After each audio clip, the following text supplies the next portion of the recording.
Hey everybody, this is Rydo and we're back to another live stream of Shadowverse. Today is Monday, May 17th. So let's hop in.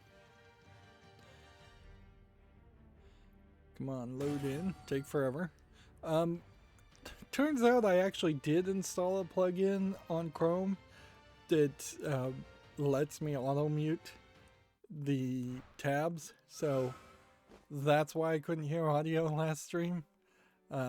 Not that you would have been able to hear audio either way, because it is very much specifically designed and I've put a lot of effort to make it so if I were to want to listen to the audio of a trailer, I could hear it without it playing onto the recording in the stream that then would get Content ID claimed, even though ad copy and advertisements are not copyrightable.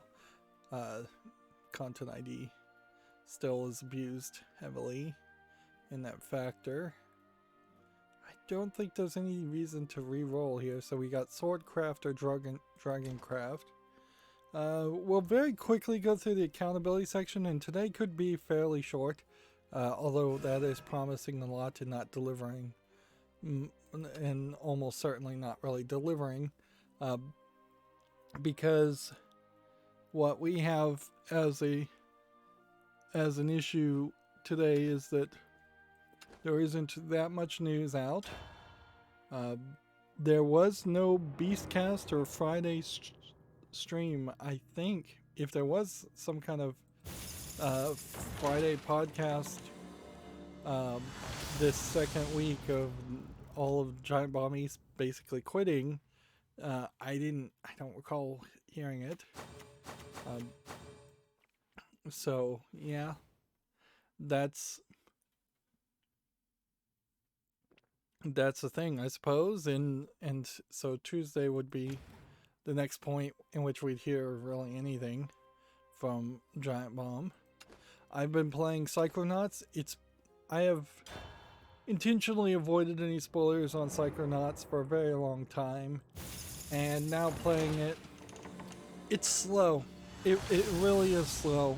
Just playing a game from 2005 and 2021, it starts with like an 8-minute cutscene, and then it drags you along tutorials, and then there's just another cutscene and another cutscene.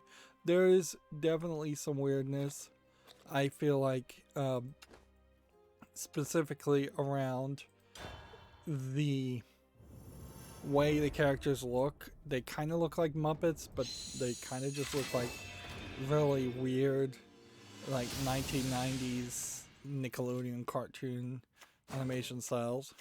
It really smacks of the whole issue that I've often felt is the case, even nowadays, is that Cartoon Network, Disney, Nickelodeon, none of them have animators who have in any way been trained to actually animate anything, any human being to look like a human being, and instead you get all these very different styles, and some of them are alright. I don't think the Carmen Sandiego Netflix cartoon is too terrible, but a lot of them are just weird, just like weird for no sake, no good reason, or just weird because the people can't draw.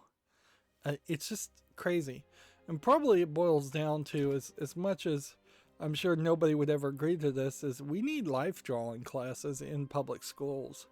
We need people encouraged to draw more if we want animators in the United States, and we need life drawing. So if that means that you bring in adult models and they stand in front of the students and are drawn, that's fine by me.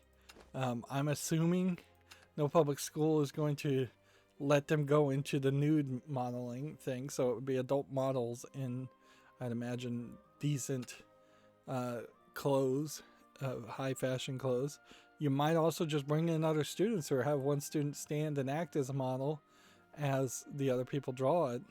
But yeah, the art class I certainly had in public school when I was in school was so comprehensive, and that's not a good thing, because it would be 2 weeks of maybe drawing, and then 2 weeks of pottery, and 2 weeks of painting, and then by that point you've done like 8 of the 8 weeks of what would probably be 6 weeks, so 6, 12, 18 weeks. So yeah, it would just jump around, and you would not focus on that. It wasn't even a full school year, it was half a school year, plus a lot of the classes in general in the United States had a major focus on writing, even though it would be like an art class. So I literally recall I was required at one point to write an essay in an art class, which incensed me to no bits that I was writing essays in art classes and then science classes and things like that, particularly when that doesn't make a lot of sense. That would make sense if I was in a creative writing class and then that had been what I'd signed up for, sure, but it really wasn't what the class had sold itself as.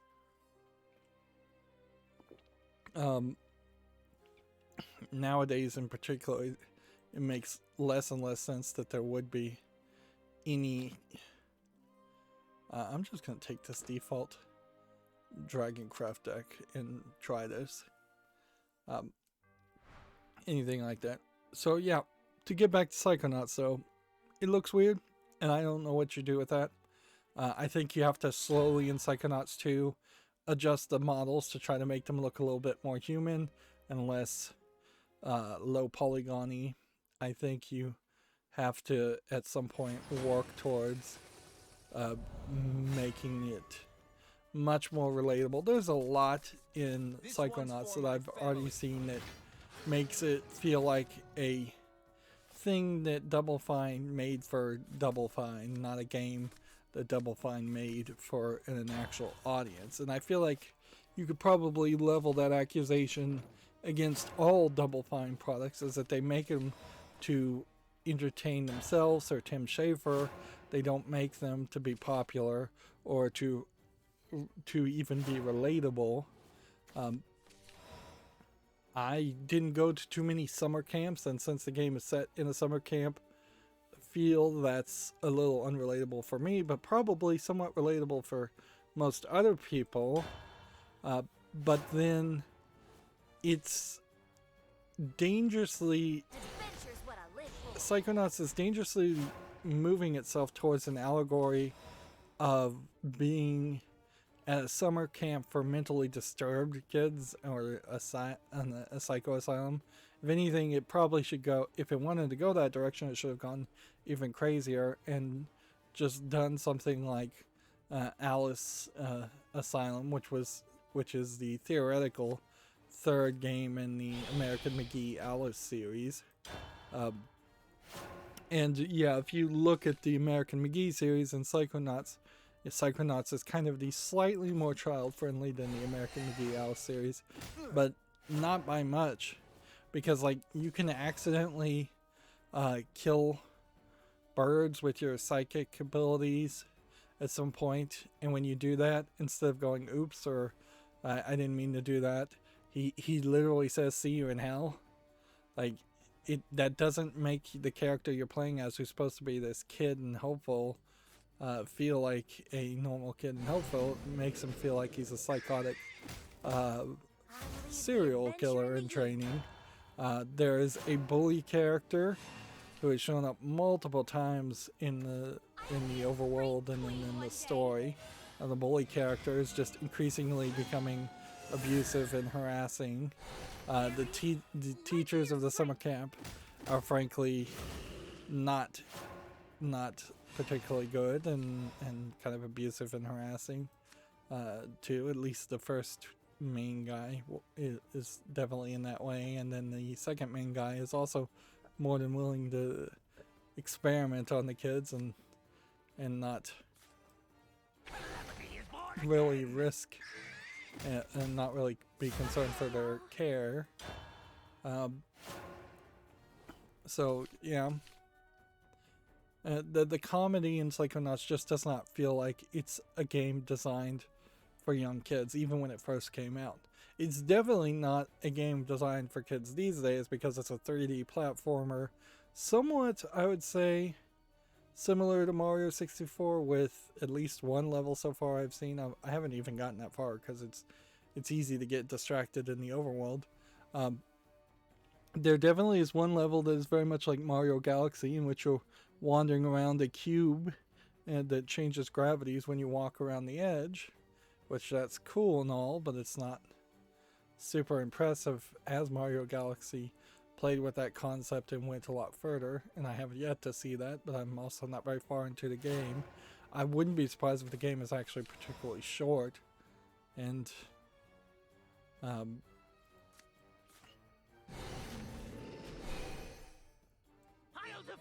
so yeah, there's some major problems. There's seemingly 3 or 4 major things you have to purchase, and the only way you can purchase them is by running around and collecting a currency that is like infinite but grindy to get. And they introduce an element that you kind of want to buy, but it's 800 units of the currency. They're these kind of like psychic metal arrowheads that you're collecting, but you need 800 of them, which is a ridiculously high amount when you're getting 1 to 3 when you pick up one. And they introduce that at the very beginning of the game, and make it feel like that's something you were gonna have to do very quickly, and it's not.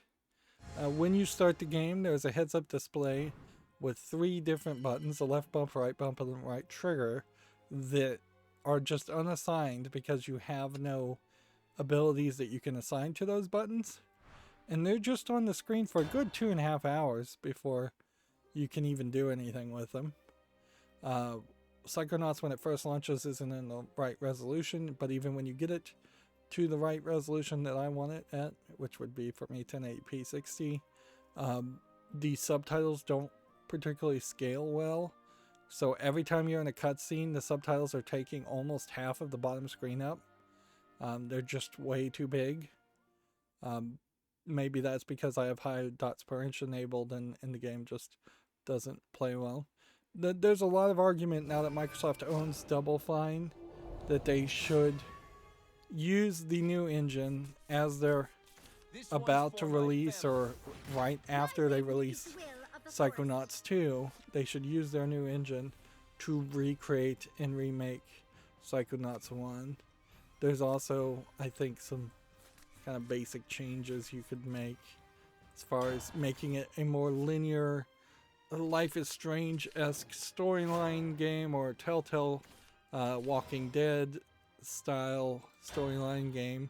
Something less focused around platforming, because there really, so far, hasn't been a lot of good platforming, and a lot of the collectibles that you find, I'm just kind of breaking the physics of the area, catching a ledge when it doesn't really feel like I should have been able to catch a ledge just to get up to a place to collect a collectible. Unlike Mario 64, where they very intentionally and obviously had a place where they were going to have you go to reach an area. A lot of places where collectibles are in Psychonauts are just, oh, we found a place to put it, so let's put it there. We don't seem to really care about it. But yeah, I think they should probably remake the game after Psychonauts 2 comes out. I also wouldn't be surprised if Psychonauts 2 is not anywhere as well received as Microsoft would like, because Psychonauts 2 either was in long delay and because of Double Fine waiting for the rights to revert back to them from their publisher Majesco, who went out of business, and parts of its title lineup were bought by people like THQ Nordic, although Double Fine bought Psychonauts, or got Psychonauts back. So there was that long delay before there was even the beginning of a thought of them making Psychonauts 2, and then there's been a long delay on top of that, obviously, as far as the actual development of the game, and it is in kind of that catch-22 scenario where it has to be a particularly good game, or I don't see any reason for Microsoft to keep Double Fine as a company alive, as a business, and not just shutter it and make them a support team for Halo or something else. I think Tim Schafer probably leaves no matter what after Double Fine 2 comes out. Now, if Psychonauts 2 actually comes out and is amazingly good, and they can just immediately announce Psychonauts 3 and move towards that, that could probably save them. But that's about it. And even at that, maybe Tim Schafer should leave, because the new generation of people at Double Fine have a bit of a chance. I'd also say that Costume Quest takes the general feel and a better animation style slightly to the same kind of concept as Psychonauts, although Costume Quest is much more kid-friendly, and possibly even more successful in the sense that there have been 2 mainline games in Costume Quest, and I think a comic book and a cartoon was in development. I don't know if it ever came out. Where there's only been Psychonauts 1 and a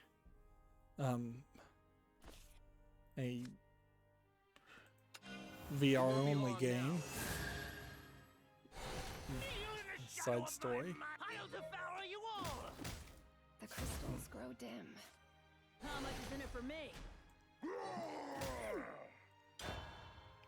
And I would argue, even in the form of Costume Quest, we're almost certainly not going to get a Costume Quest 3, and the Knights and Bikes kind of, I think, went even better in the direction of Costume Quest, in the sense that that's not a game that is specifically built around Halloween as a theme like Costume Quest is.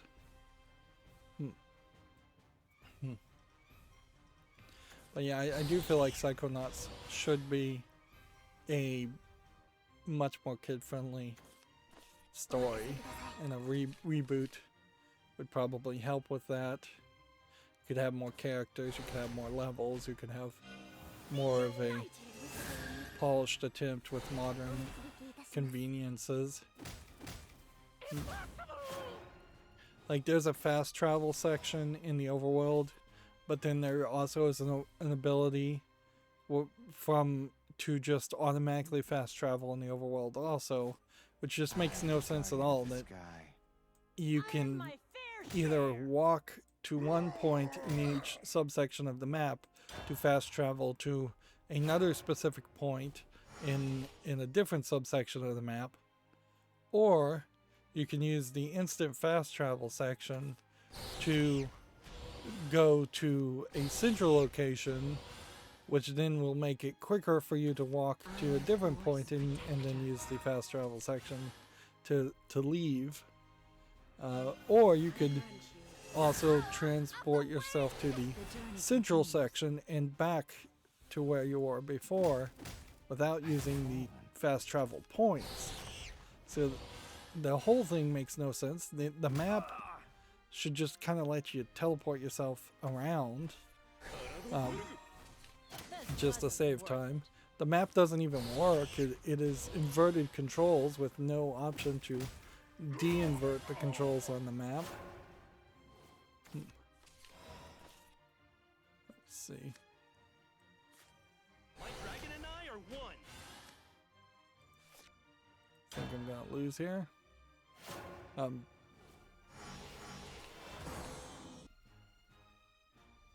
there might be an argument that the reason why it's been fairly easy to be spoiler free on Psychonauts is that it only has its niche fandom, and like I may be giving it more credit than it deserves.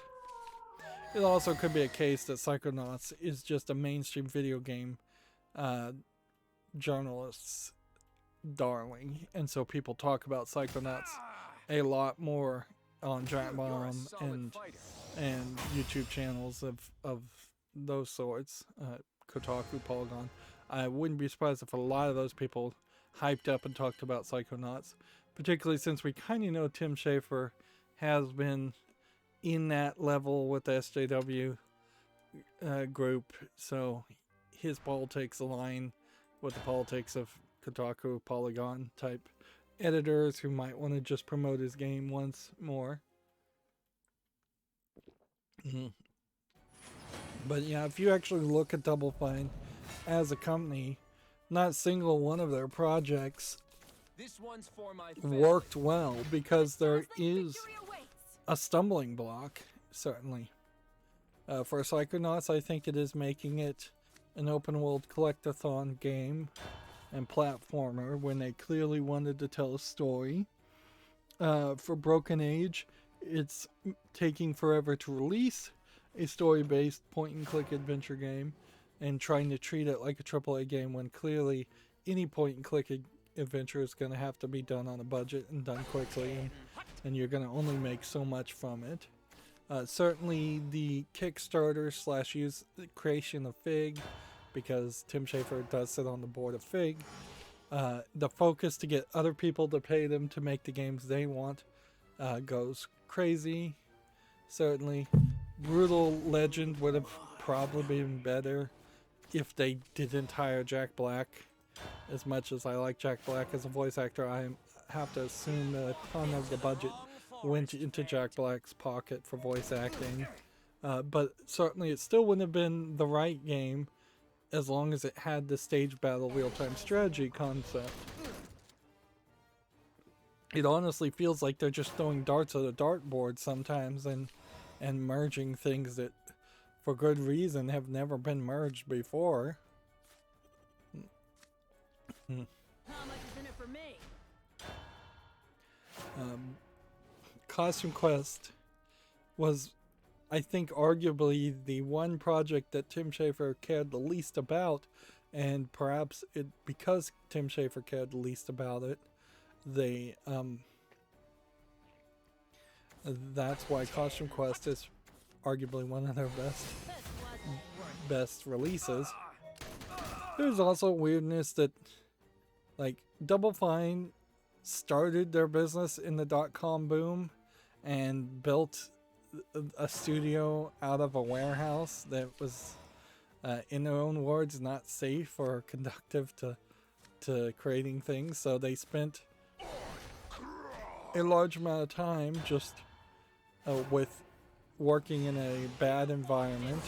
Tim Schafer was managing the business while also being a project lead on a video game, which you're never going to get anything done at that point. If your boss actually has to make decisions, which is often not the case, and he's spending half of his time on managerial tasks instead of game production tasks, or vice versa, you've cut your possibility of finishing any project in half, or you've doubled the time on it. And nobody really needed to have to tell Tim Schafer that.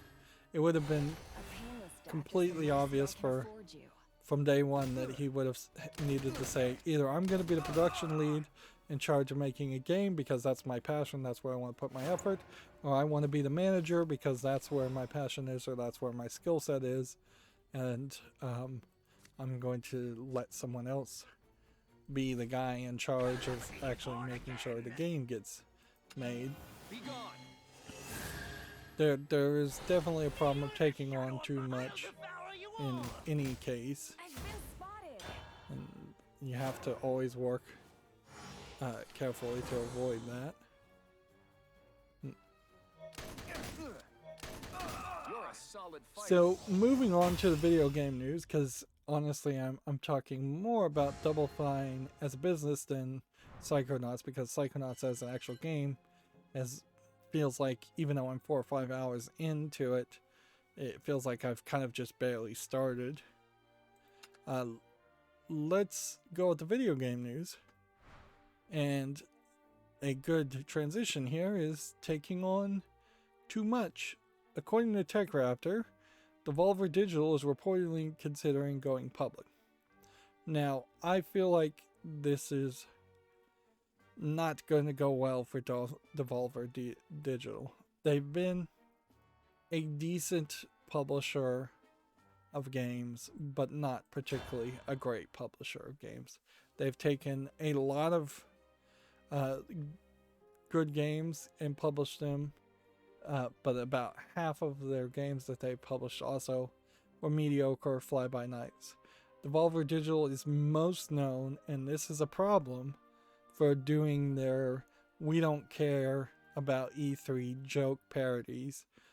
So if they were going to go public and become a comedy sketch troupe, and they were going to make a YouTube channel, I'd say Devolver Digital would succeed very well.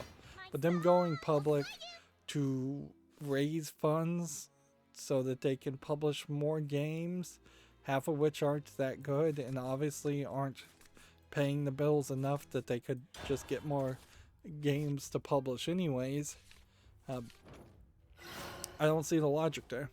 It seems like what they're saying, if they go public, how I would take it, is they're saying we don't have enough funds to publish as many games as we like, so let's get other people to invest so we can publish more games, so we can make more money, so we can publish more games. And in a funny way, that is just the way businesses often work, is it's just more for more for more. But I don't think it's going to work that way. There is either a taste making in the games Devolver Digital publishes that is going for the weirder, probably not going to succeed that well games that would limit the desire for many good investors, if there is such thing as a good investor, to invest in Devolver Digital. Almost certainly what Devolver Digital, if they went public, would eventually find themselves in a scenario is that it would be the kind of investors who would want to fire the board, take over, and run the place into the ground. The kind of investors who did the same thing to, like, Barnes and Noble, or no, Toys R Us, and is trying to do it to GameStop at the moment. Honestly, I'd have to really question if I want to see anything big from Devolver Digital if they were going to make their own games, which I think some of their games are made in-house. But I really don't know what I'd be looking for from them in that aspect, because they've had really no consistency in the style of games that they've released, or the type of games that they've released. It's not the old school way of doing things, for sure, where you would have potentially a company that's made Halo, then they made Halo 2, and then they made Halo 3, and so you know, oh, this is a company that makes first-person shooters, and thus we can trust them to make more first-person shooters. In the case of this story, they're talking about their Fall Guys list, but then they also published Loop Hero, which is completely different than Fall Guys. Let's see if we can actually just get a list of all games that Devolver Digital has listed. All right.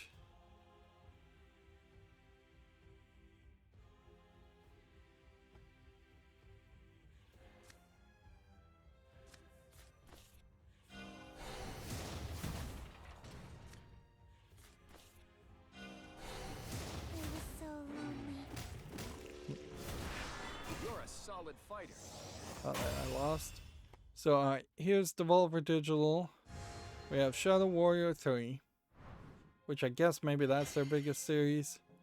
And then you have Boomerang X, a game I don't recognize. Death's Door, which I don't remember. Essays on Empathy, the Rain series, Sub Rosa, the Minute Fun Race, a game called Wild West. Let's see, we have a game called Elijah, don't recall that. Card Shark, Reigns Beyond. Interesting. This was not on, was this Apple Arcade or something? I don't even know what that icon is supposed to be. Disc Room, Serious Sam on Stadia. Serious Sam 4. I didn't know they published this. A game called Witch Eye. Game of Thrones, Blightbound. Definitely a lot of games I don't recognize here. Exit the Gungeon.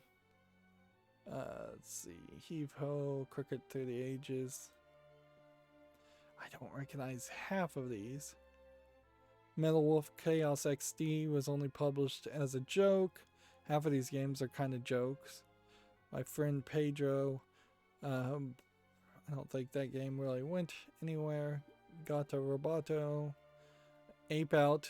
Like, again, kind of highly reviewed by critics, but not really embraced by game players because it was just too weird of a game. Katana Zero, Weedcraft Inc., Swords of Ditto, Minute, Umirio. I don't recognize that game. I Hate Running Backwards, The Messenger, Fork Parker's Crunch Out, Reigns Game of Thrones. See, and that would have been probably the last time that they would have had something that would have had a major popular appeal. They have like 87 games here. Gris was a game that was talked about, but I don't feel like really went anywhere. Absolver went nowhere. Shadow Warrior, not a lot happening there. Serious Sam games. Ruiner. Some of these were Crow Team games too. So did Devolver Digital become the publisher for Crow Team, or did they acquire Crow Team? Reigns or Majesty. Yeah, I've heard a lot of talk about these games, but I have not seen a lot of people actually play these games. Stories Untold. Ollie Ollie 2, Ronin, Not a Hero. Why does it? Dropsy, Broforce, Into the Gungeon, Hatoful, Boyfriend, Downwell. I tried to play Downwell, didn't succeed particularly well with that. Ollie Ollie, The Gods Will Be Watching. Natal's Principle, again another Crow Team game. That's probably the best game that they seem to have. And see, here they have like propaganda as a tab on their website, which once again, it's just a joke stuff. Won't play well if you're publicly owned.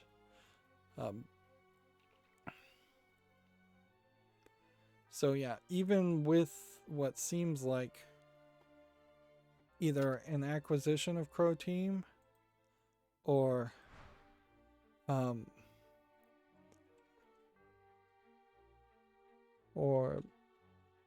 just the publishing. Yeah.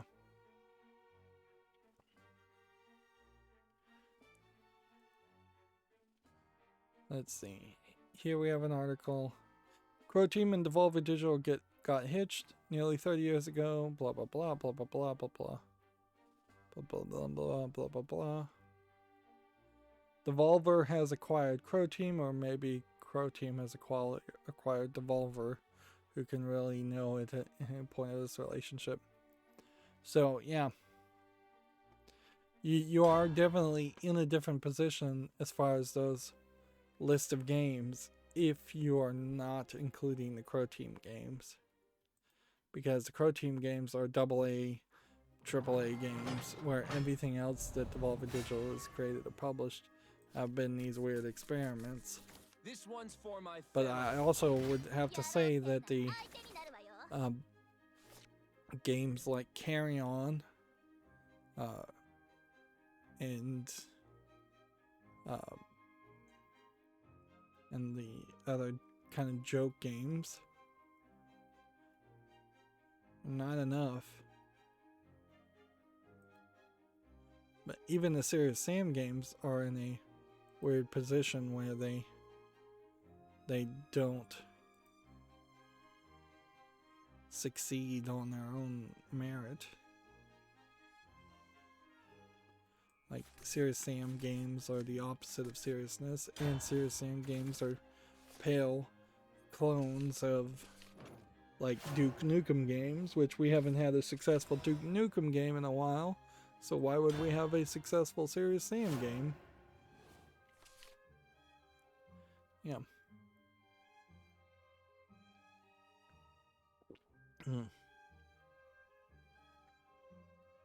Moving on, TechRaptor has an article here. More demos can help alleviate the problem of rising prices. I don't know how they get to that jump in logic, but certainly we have seen Steam push for more demos in general. I don't follow the logic though, because let's say you buy a game on Steam, you don't like it, you refund the game. That doesn't cost digitally wise any money at all. It's just a lost sale. It's a lack of potential profit. It's not anywhere as big of a deal as I'm sure game developers and publishers would make it. It's not like there is a restocking fee or something that Steam is requiring for a digital product. If Steam did require something like that, that would be ridiculous and people would be talking about it for sure. So if you put out a demo, which it takes money, it takes time to make a demo, they don't just magically get made automatically. Although arguably in many AAA games case, demos and vertical slices for internal people are already being created, so it wouldn't be that much work to take one of those internal vertical slice demos and put it out. Although the problem there is then you're putting out a very unpolished demo that would give the wrong impression as far as what the game is. Theoretically, you could have a demo for any game where it's just 2 hours of the game, however far you get, and isn't that already what the 2 hour no questions asked refund policy on Steam is? But how does that stop the game's development costs from rising? I don't follow this.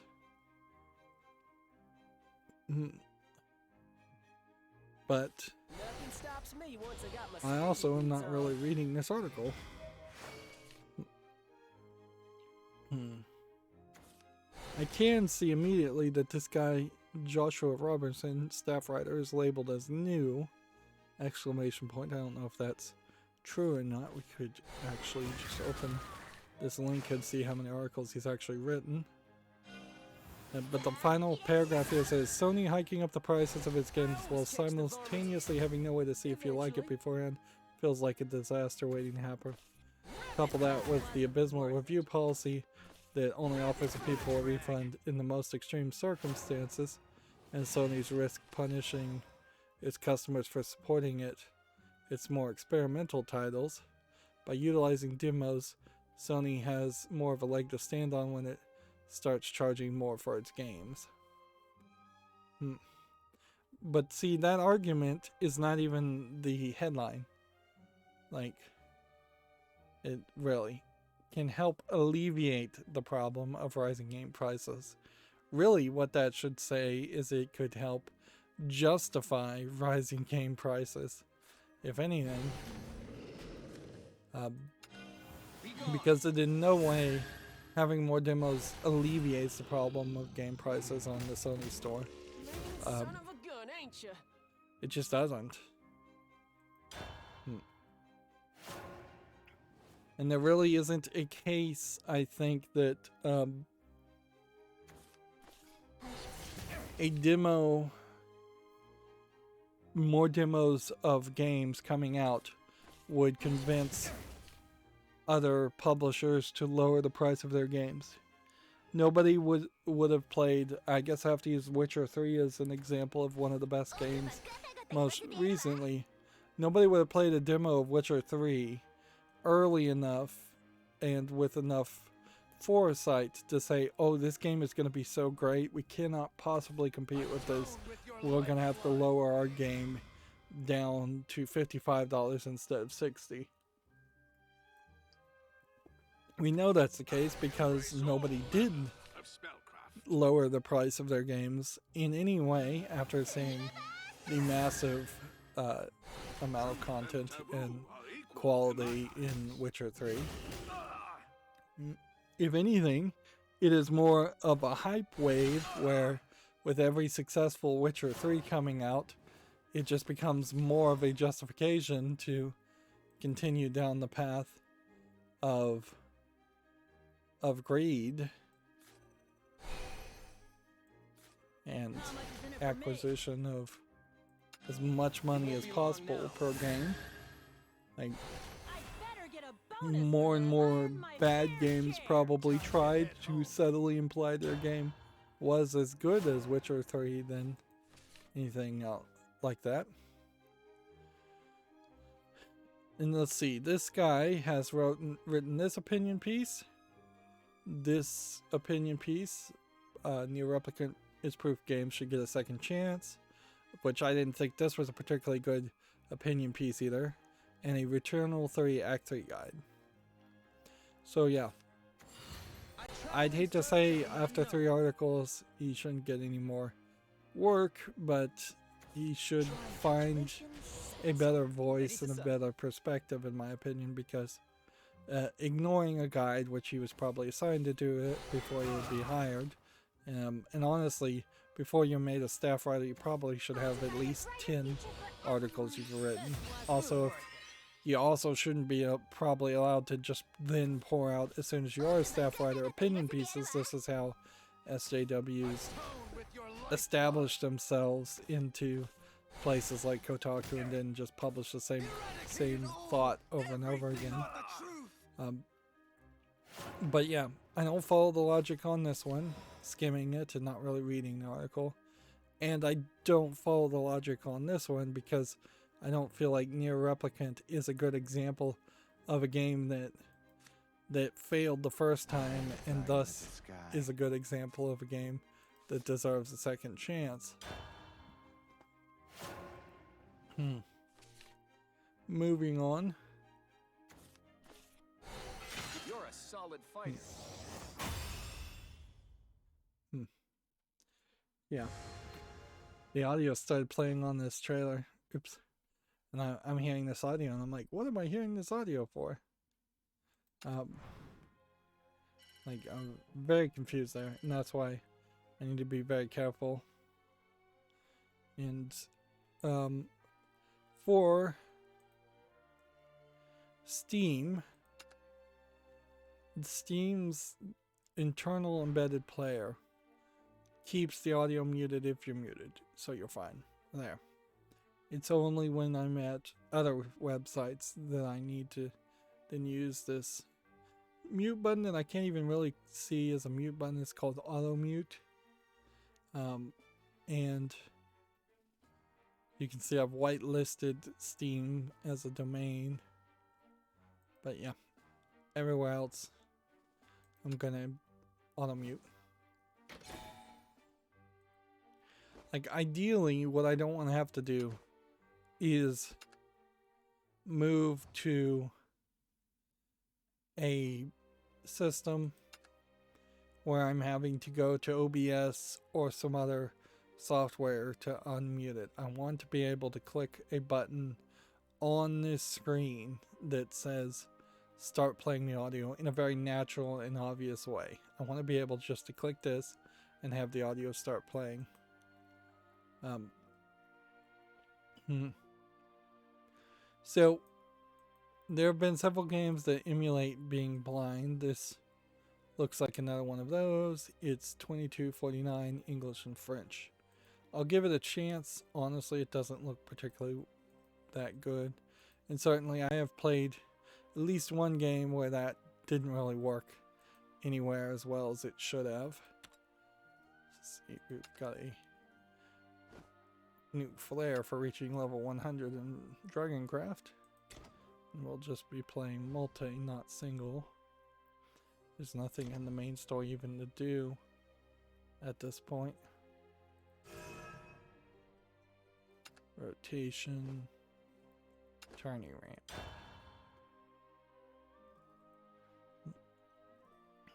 Next we have a game called Cat Experience, which looks like a game where you play as a cat. And we've seen a decent number of these. This one's for my family. They're labeling it as a puzzle destruction game.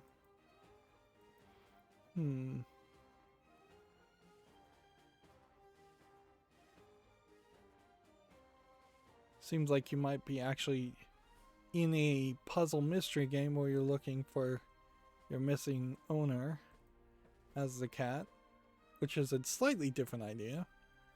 English only. This is probably an asset flip game. It's probably nothing, but I'll put it on the fall list. We'll see.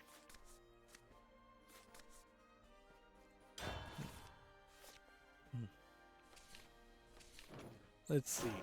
TechRaptor has an article here. New World microtransaction anger players of Amazon MMO. So, Amazon is working on an upcoming MMO.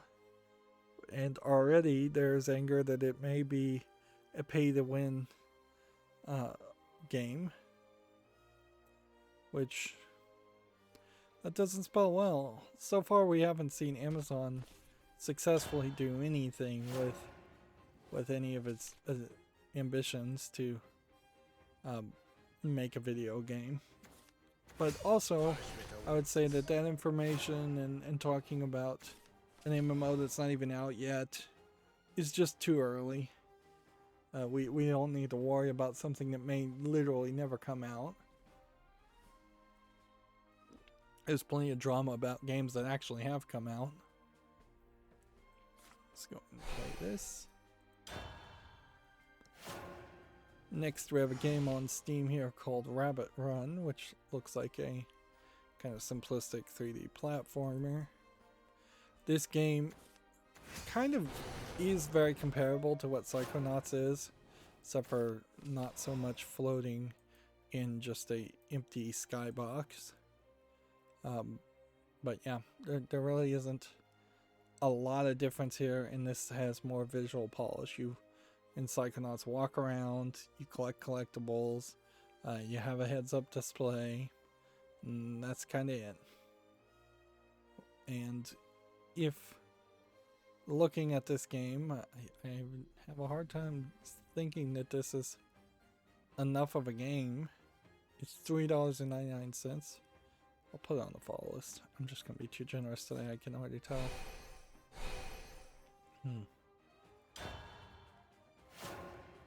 But yeah.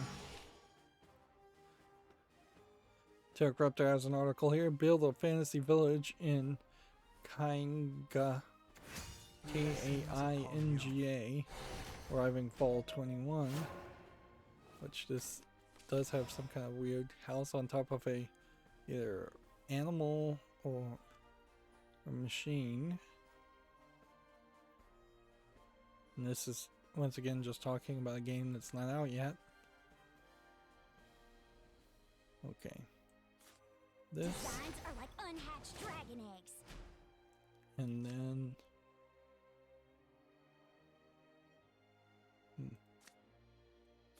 this. Fresh manna melons and potion fruit.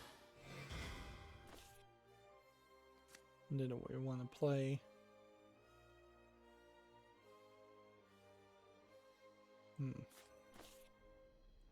This. In turn.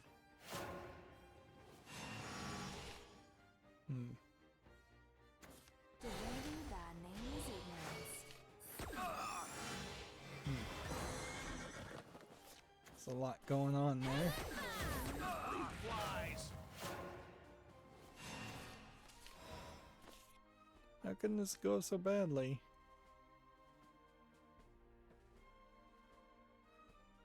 War defense and negative.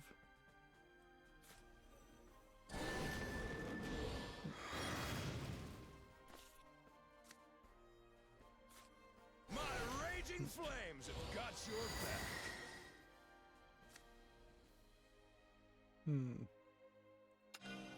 Be gone. Yes, I guess hit that. And then I guess smack that.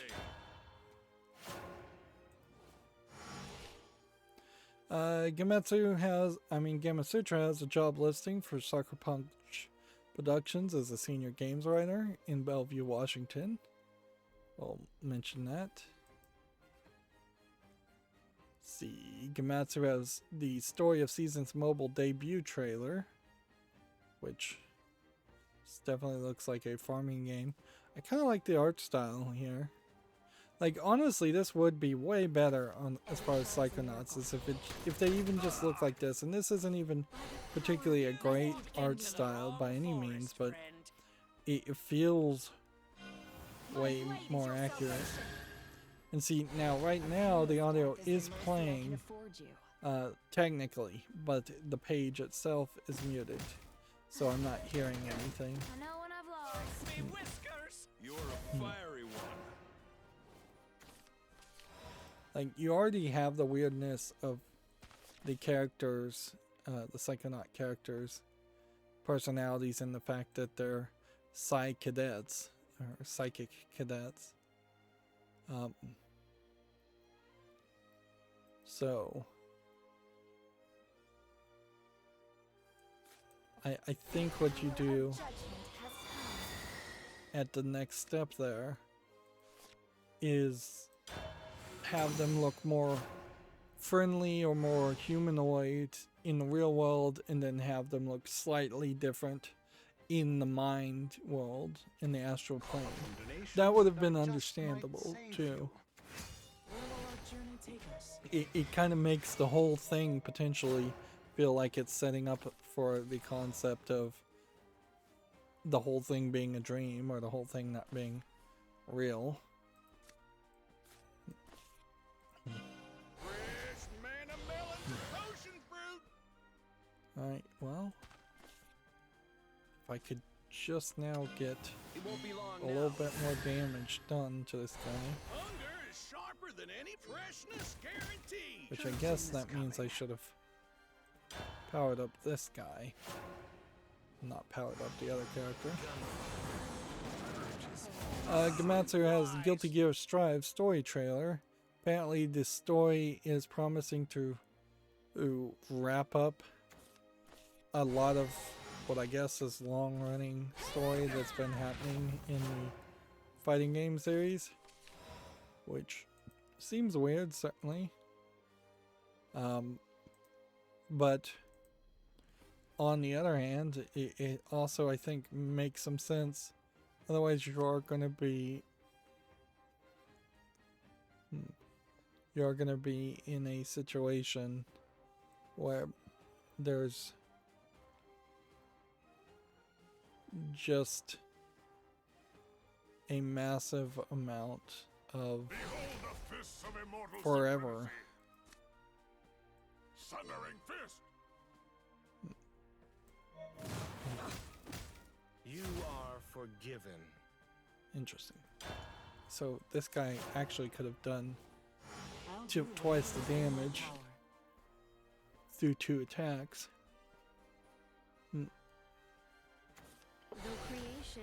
Yeah, when you think about Street Fighter in particular, that's a series where the fighting just keeps on going, or Mortal Kombat's a great example of that also, where it just keeps on going.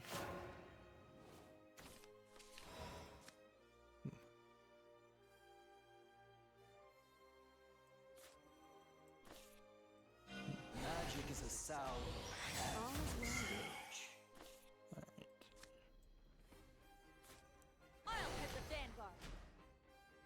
Clash would get this up to 3. So this is gonna clash, get to 3, then have last words to deal 3 damage. You're a solid fighter. Oh man, still got beaten. Felt like I was close there.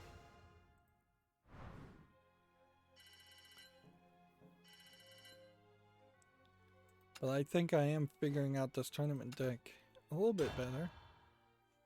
Next we have a game on Steam called Kaiju Crush. This looks to me like this is a poorly animated visual novel.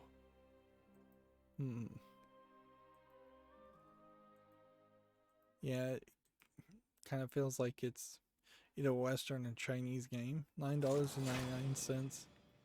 Nothing of big interest there. Here we have a game called VAR Exterminate, The which eternal procession looks visually beckons. polished enough to actually be a game. Is it a VR game? Yes. $8.99. We may be getting to a point where $8.99 is a reasonable price for VR, and we're starting to see a lowered price. Yeah, so stand in one place, shoot zombies. It's not the most original concept for VR, but we still are in a position where VR games are lacking in quantity and quality. Feels very much like it is taking some of the aesthetic of Borderlands, with the numbers popping up. Here we have a game called Water Ball, which is clearly just a bubble bobble game. $5.99 English Russian, nothing there of interest. Here we have Greek Battles of Coriolis the 12th, which looks to me like a fairly boring battle simulator. $3.59 English and Swedish. Perhaps this is a game built accurately around history, and maybe it would have some appeal in that case, but I don't think very much. TechRaptor has an article, 6 essential Valheim buildings everyone should have, which I guess they're still talking about Valheim, but I think mostly people are no longer interested in it. It is, I think, just one of those cases where it just keeps on going forever.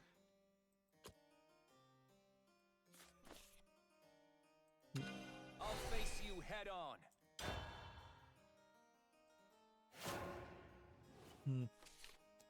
TechRaptor has Gloria Victis Siege Survival, or Siege Survival Gloria Victis, which would make more sense. Review. It just looks to me like a city management real-time strategy type game.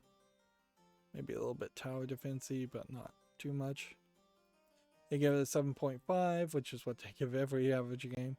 A faster-paced tactical management game with a good challenge and tricky feedback. Pros: a split between hectic management and risky scavenging. Let's see.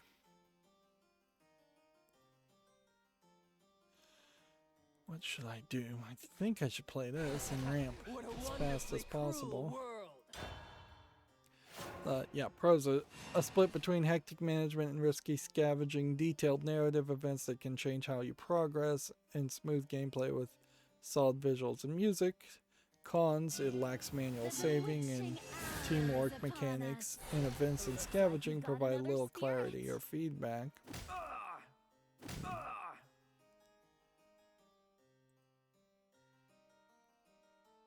Let's see. It seems I'm lost. Gamma Sutra has an article here. The Czech mobile studio Madfinger Games has netted $6 million in feeding from the Chinese publisher Newverse. See what they've made. They developed a game called Shadowgun and Dead Trigger, which Newverse, meanwhile, is the gaming arm of TikTok owner ByteDance. They acquired Red Alert online developer C4 Games and Mobile Legends Bang Bang creator Moontown Technology. Right. We've got to try our very best to protect ourselves here.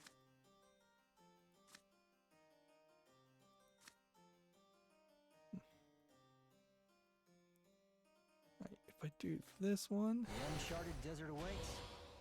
and then do this one, Hey, this wasteland's a fixer-upper. and then this one,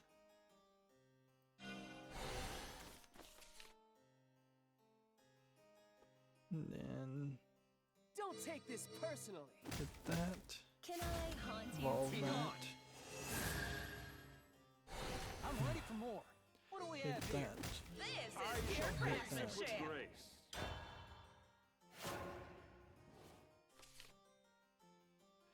Here we have a game on Steam called Jurassic Mahjong, which is just Mahjong Solitaire for $2.99 English, German, and Russian. Nothing special there. Or we can do Solitaire game Halloween too, which is just a solitaire game by for $2.99 English, French, German, and Russian. Is this the same publisher that published both games? Yes, it is. My dreams are what kept me alive. You're a solid fighter. So this is one of those publishers that, once again, it would make a lot of sense to just ignore this guy, 8th Floor Limited, because nothing they're making is good. Does that really change anything for me? Not really. Unless it's going to subtly adjust what games are suggested to me, which I doubt it would. Because all suggested games on Steam are usually the top 10% of games that I already own or have already considered. But yeah, you can see here there's just a long list of games this publisher has published that are just Mahjong and Solitaire games. And they don't seem to be particularly even that bad, but they are not that interesting either. Some of these late ones are mostly positive, but a lot of them are also mixed.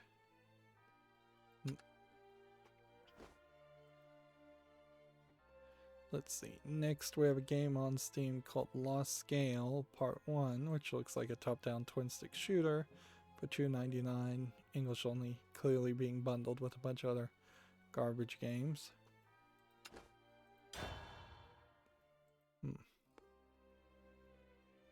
Next, we have a game called Tiny Heroes 2, which looks like it's an RPG kind of cell phone game. They're calling it a turn-based combat game. I'm not sure if there's a real experience here, and it feels kind of like a Chinese game because I'm seeing some Chinese lettering. A pointed sword Yeah. deserves a pointed response. Just having these kind of RPG battles on a single screen to get gold or loot to upgrade your character to continue to have more battles doesn't make sense. It's free to play with in-app purchases, which also sounds very unappealing. English and Chinese. I think we want to hold on to this card. Next, we have a game called Unicorn and Sweets, which is just a Candy Crush clone.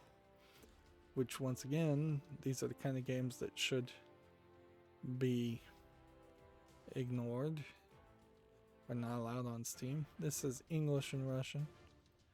And it's from a different publisher, and this one doesn't have the new publisher beta, so I would have to potentially ignore all these games individually instead of just ignoring the publisher, and that still wouldn't stop them from putting out new games that would show up. But all that probably is doing is affecting what games would be suggested to me on the curator feed, which is not something I even spend any real time with, except for when there's a sale and they reward you for going through the curator feed. Yeah.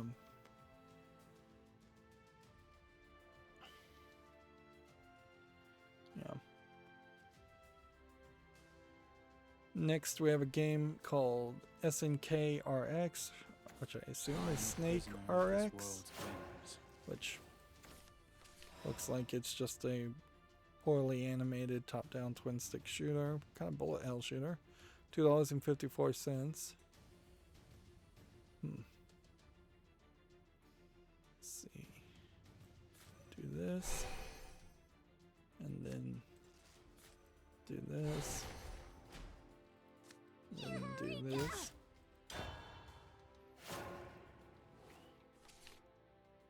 Next we have a game called Mount Serenity, Guardian of the Spirits, which I bet is a Chinese asset flip game. Not seeing a lot here. I'm seeing slightly pretty environments that are of a much more Asian and pink in color hue, which is fine and all. But then it's a lot of jumping. I think the frame rate here is pretty slow, and it seems like it's just kind of walking, maybe platforming as a game. It's free,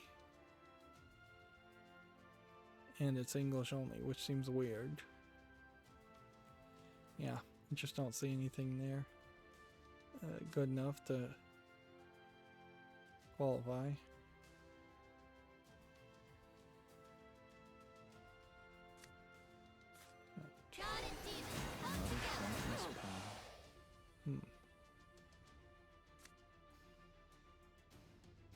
Let's go ahead and just end this turn. Next, we have a game on Steam called Fruit Hunter, which that Bug Snacks game, this kind of reminds me visually of it a little bit, and that game once again came and went, just like I don't know if some of this has to do with the pandemic, or if a lot of it just doesn't have to do with the fact that video games somewhat kind of suck these days. We haven't had a lot of major success as far as AAA games, and because of that factor, we've What do we have here? definitely had some issues. What a wonderfully cruel world. Don't take this personally. Can't be attacked. Don't take this personally. Can't be attacked. Interesting. Oh, I am a prisoner of this And- world's whims. at a certain level, yeah, that's exactly what I said I wanted. I wanted to see them potentially in this pandemic slow down and stop putting out bad games and really work on having fewer but better AAA games. But honestly, it's been 14 months or longer, and it's kind of time for something to come out. Too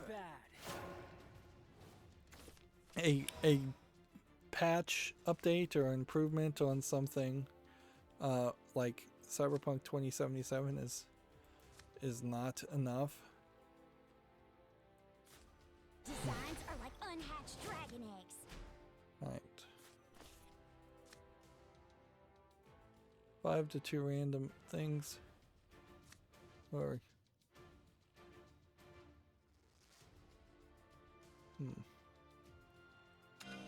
I'll open the way. You follow behind. Crying. The uncharted desert awaits. What do we have here? these guys just keep on It won't be long now. wrecking me. Hatch inspiration and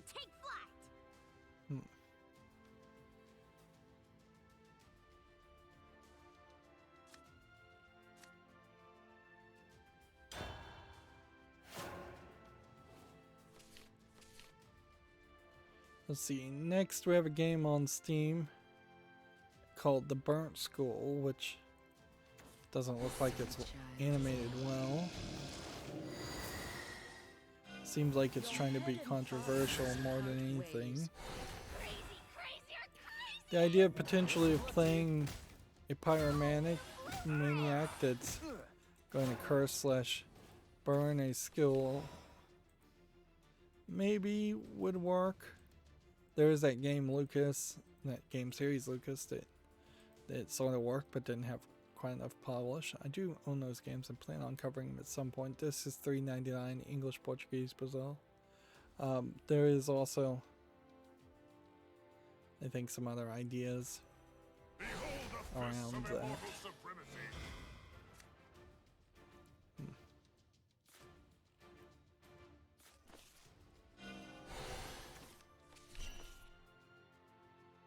Desperately need.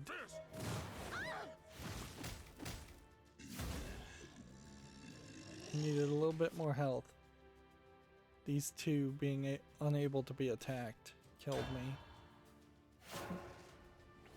I am a prisoner of this world's whims. Yeah, the idea of playing a ghost in a school that burnt down is an interesting idea. Or the idea of playing a pyromaniac who burns down a school could be done tastefully if you're very careful. But I don't see anything in the visuals of the burnt school that says there's enough care to do a story like this well. $3.99 English and Portuguese, Brazil. You would have to kind of try to do something like The Bad Seed or that movie Orphan, in which halfway through the story you reveal that the main character is a bad guy, bad girl. And I don't know how you do that when you're controlling that character. You don't do it easily, certainly. Or you go very comedic with it, and maybe that works if you are really good at the comedy part, which is a big if. Next, we have a game on Steam called Insect Adventure, which seems to be a Metroidvania game with hack and slash gameplay. And the graphics here don't look amazing, I will say that, but it does actually feel like it might play fairly well. The idea of spinning around the hammer, attacking things is kind of interesting. $11.69 English and Spanish Latin America. I'm going to put this on the follow list and see what people think about it. Wouldn't be surprised if people don't think very highly of it. Next, we have a game on Steam called Flowers for You, A Pleasant Walk. You may have noticed that there's a lot of video games that we left over from Friday on Steam, so we're covering these games more than any news story because there hasn't been that much news over the weekend. This game is $1.39 English only. It's nothing, really. It is a slightly different animation of a character walking around an empty field. It seems like it was attempted to be timed around Mother's Day. But it literally is a flower picking simulator. Here we have a game called Valdelum, the Golden Horde, which feels like it's dangerously close to being Valheim in name. Overall, though, it's just in a battle simulator. We're starting to see quite a lot of these lately. Free to play, English only, early access. That's oddly cheap for these kinds of games. Let's see. I'll face you head on. This one is weird. We have Flight of the Amazon Queen 25th anniversary. So, the thing about Flight of the Amazon Queen is that it was at one point freeware. Which I think at a certain point when something is freeware, it's freeware forever. Maybe not the 25th anniversary version of it. Maybe they've done some kind of touch-up or something. I'm not really seeing too much as far as visuals being improved or anything like this. If anything, I assume this is just the ScumVM engine playing the original version of the game that was free and released on scumvm.org by the creator. So you can either take one or two perspectives here. Do you want this game in your Steam library so that you can remember you own it, versus having just the free downloads? Or do you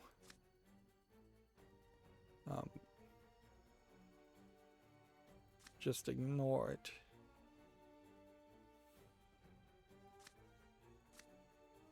I'm just gonna play this, I guess. This is a Scum Engine point and click adventure game. They are selling it for $1.69. It's not particularly that expensive. And let's see if we go and look at the Legacy Edition that is free. We can, I guess, look at the graphics and compare and see that it is just not zoomed in as much, pretty much. Like the Scum engine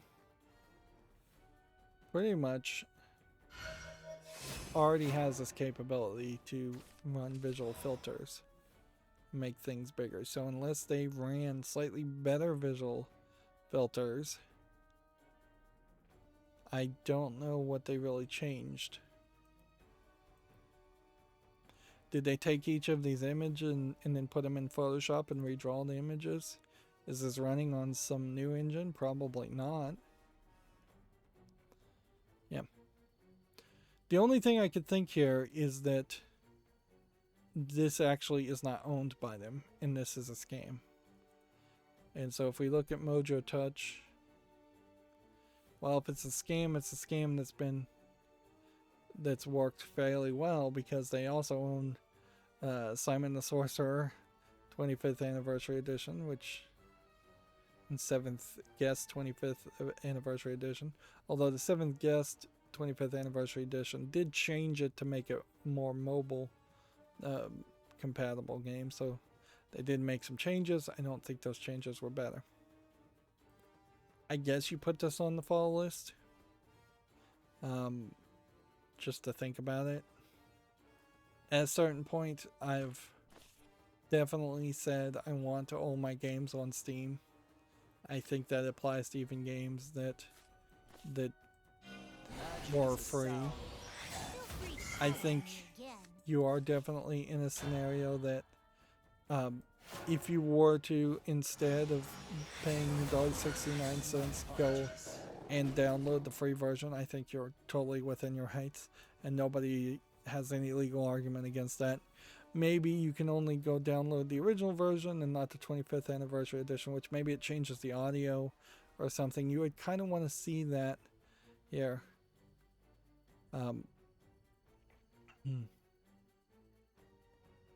Let's see. The 25th Anniversary Edition features totally new, much praised gameplay controls that were built from the ground up, hotspot based with the option to highlight all hotspots in each game screen, which should actually be very helpful. Highlight action selected, and all new slick icons and animations, completely new game menus, save load systems, and saves cloud syncing, which ScumVM actually does have cloud syncing too, to like Dropbox and Google Drive. I don't think it's particularly that useful. 3 music options, high-end upscaling using an XBRZ filter for high-resolution displays, optional retro settings with the original graphics and even original controls for mouse pointer. Also a soundtrack. And then they make in this game a reference to LucasArts' Monkey Island and Indiana Jones and Star Wars. Which, yeah, finishing Indiana Jones and the Fate of Atlantis, I didn't even talk about that. It definitely came back to just kind of remind me that Fresh man of that milk, potion fruit. well, as much as I like Indiana Jones and Fate of Atlantis, it's hard to play that game when you've played it 4 or 5 times before. I don't think that there's any good way around that. It is just difficult to play that game. I also think Flight of the Amazon Queen is about 2 hours at most of gameplay. I'd have to even go back and check and see if I've already covered it on my channel.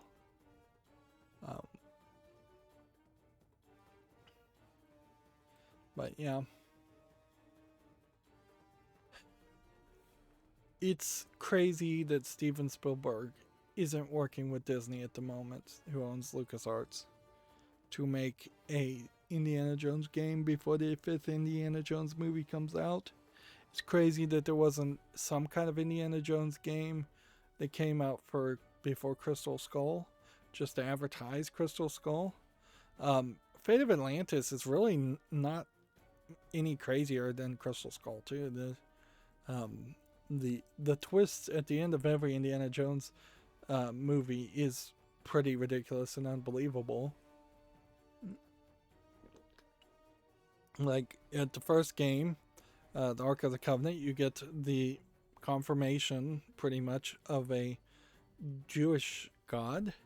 At the Temple of Doom, you get a confirmation of Shiva being a god.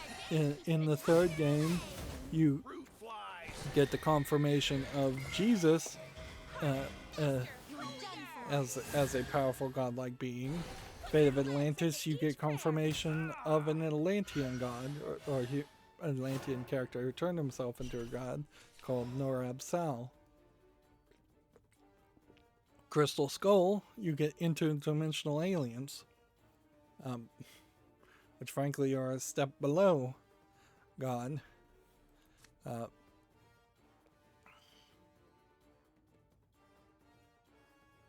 Let's see. Can we do this? Designs are like unhatched dragon eggs. And do this. And then do...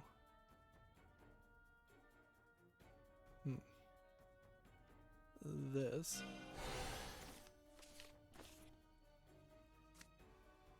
And just evolve this.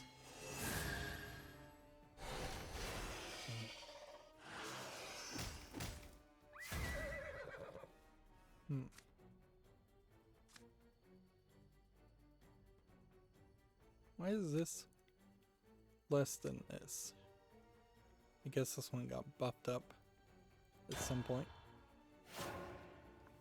But yeah, there really is no reason for Steven Spielberg to have to do business with Disney. Steven Spielberg could easily have Valve, which he's worked with, I think, before, because there was that advertisement for 8mm or Cloverfield or something in Portal 1 or Portal 2.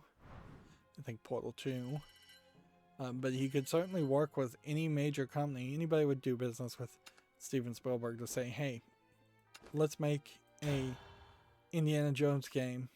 It's just got to rip off Uncharted, which ripped off Indiana Jones. Be easy enough to do that. And clearly the Indiana Jones franchise is big enough for the Lego games to exist.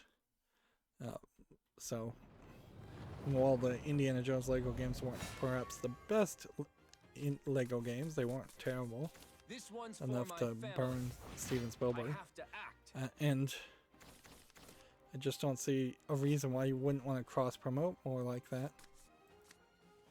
There is some potential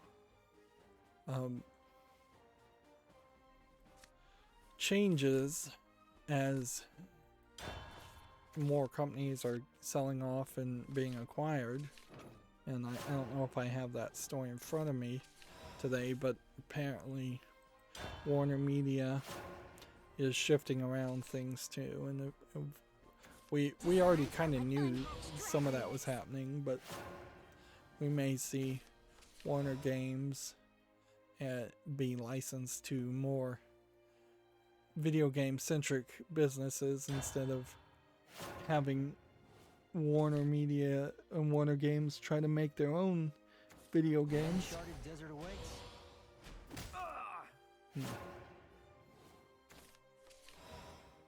Let's see.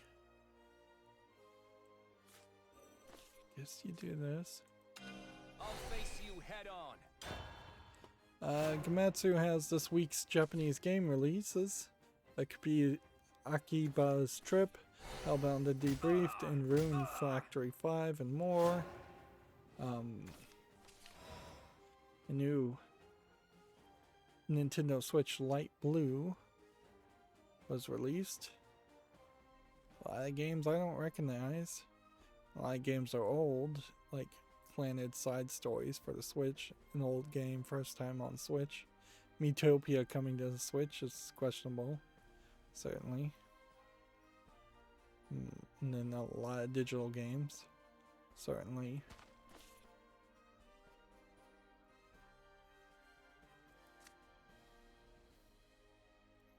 If this has 5, evolve it.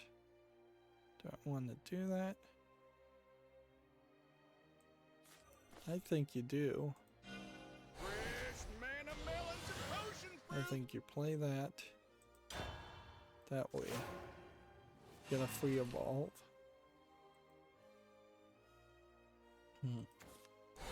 Here we have a game on Steam called Zen Landscape Editor, which doesn't look like anything, for $4.49. English, allegedly full audio. Let's go and heal. Birth to a new world. Best of luck to you. Yeah, Freshness attack. guaranteed. Guess I could have evolved there.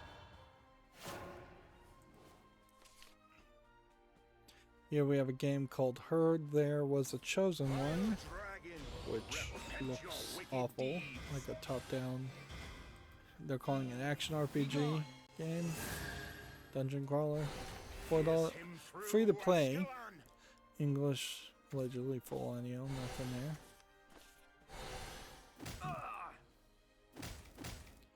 Next we have Space Base 19, which is just a Defender game, Missile Defender clone for $1.69. Doesn't look terrible, but also not something I really would want. Let's hit My that, raging flames have got your back. and then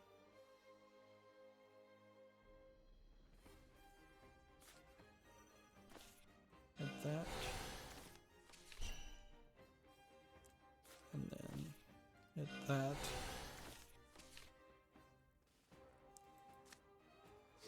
Twist that. onto a thing.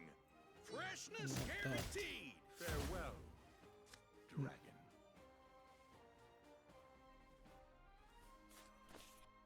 There we go. Just protect that guy.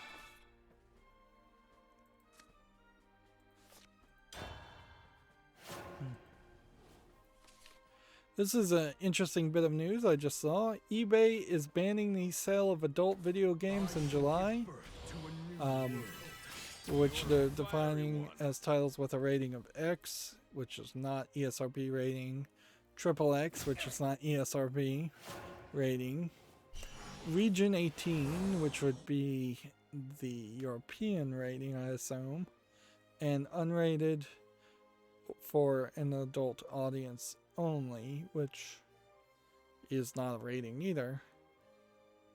The ban of adult games is being implemented as part of a wider adult items policy that also prohibit the sale of sexually oriented materials, including some books, anime, comics, magazine, and art.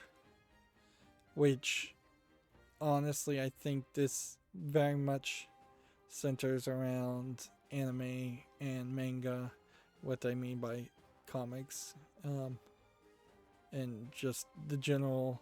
They don't want that moe art style. They don't want anything that could be animated that looks even slightly like they might be underage. And I assume that is kind of all of these games too. I'm sure eBay, or I would heavily speculate, and I don't have any evidence to this fact. I would heavily speculate though that eBay would be very happy to continue to sell adult material if it was only live action Don't take this personally. people that they could always confirm and verify were of the appropriate age. Let's see. Kotaku says the ban won't affect sales, or it seems like the ban won't affect sales for things like GTA 5 or Disco Elysium the Final Cut, which have been handed in R18 ratings and regions That's with too bad. strict regulations such as Australia. Only films and games in Australia that will refuse classification or X are created for an adult audience will be banned. At a certain point, I also have to, though, seriously question if anybody was actually buying adult games on eBay. Certainly, this is just PayPal, who owns eBay, being PayPal. And that is another factor to consider, is that PayPal has been increasingly turning the screws of their economic power to push a more puritanical perspective, to the point where if you have, we've seen several instances of businesses being the de facto censors in regardless of whether they have governmental authority or not, they are the de facto censors. If PayPal and Visa and MasterCard and American Express all get together and say, we will not do business with your company because they're selling this kind of material, unless you need to stop selling this kind of material, which at a certain point, then you kind of have to make the argument that Bitcoin has not come fast enough, or decentralized currency has not come fast enough, and arguably has not been implemented particularly well, but we kind of need something like that. Something that takes the power back from the largest of the money lenders out there. Freshness guaranteed. And certainly if you flip this on the other side and it said that Bibles would be banned on eBay, you would have the exact same argument as if PayPal and Visa and MasterCard and American Express all got together and said, we're not going to let you do business with us if you are selling Bibles. That would be the exact same kind of censorship, and that would be the kind of unacceptable censorship in every scenario, whether or not you care about adult content or not. Certainly is easy, though, to just kind of turn a blind eye to all of that, because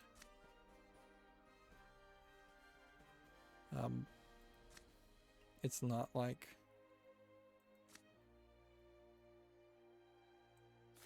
I feel like there was a considerable amount of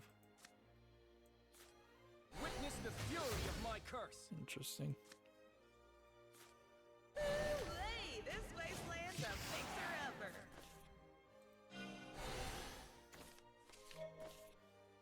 Let's go here. This is pure craftsmanship. A hollow battle. Cycles on.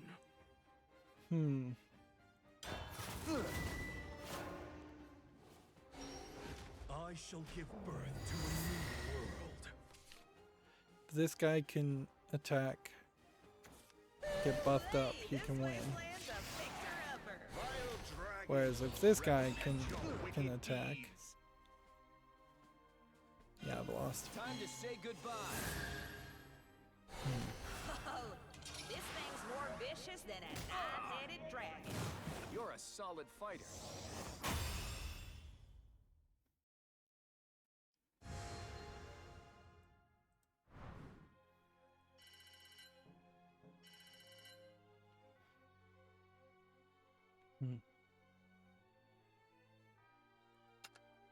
Well, we are not winning, so let's go with the discard deck instead. Gametsu has an article here, Metal Slug Code J gameplay trailer. This is for iOS and Android. Which, was it Metal Slug in which they made a very weird game that totally wasn't a Metal Slug game? There was one that came out a couple years ago This one's for where my family. the What's the matter? characters Petrified literally old did not thing? have unlimited bullets, which made no sense. This doesn't look bad, but it's a smartphone game, so unless they ported it to PC, I wouldn't be able to give it much of a chance. These definitely look like new animations or new versions of the characters in the Metal Slug series, because the original Metal Slug game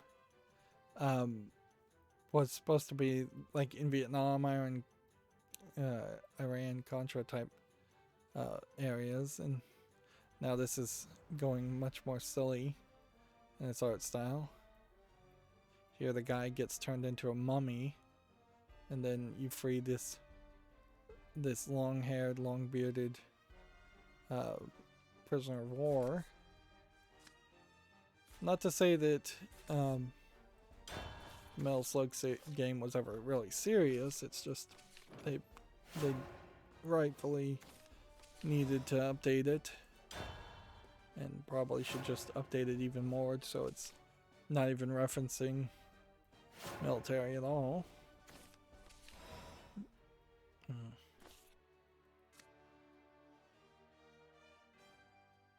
See if I can do this. I can't play this. The resplendent phoenix graces you with her presence. Gametsu has the Pegasus Dream Tour launching June 24th on iOS and Android. Prisoner of this world's The official whims. game of the Paralympics developed by JP Games. I did see a survey that apparently 80% of all Japanese are opposing the Olympics happening this summer. So, yeah. Kind of goes to show how the Japanese Prime Minister and the ruling elite don't really have to listen to the actual citizens of Japan. This looks like it might be slightly interesting to have it'll be probably only slightly more interesting than a regular Olympics game, which isn't that interesting. And since it's smartphone only, it'll probably be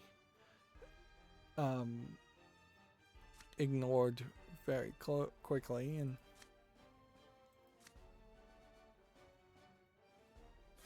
let's see, discard that. Wash in a sea of melancholy. Pointless path. I'm so beautiful. Quit it.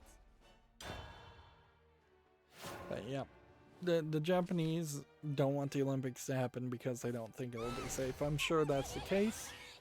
I didn't read into the article to double check that, but I'm sure that's the case. Because they definitely were excited about the Olympics happening before the pandemic.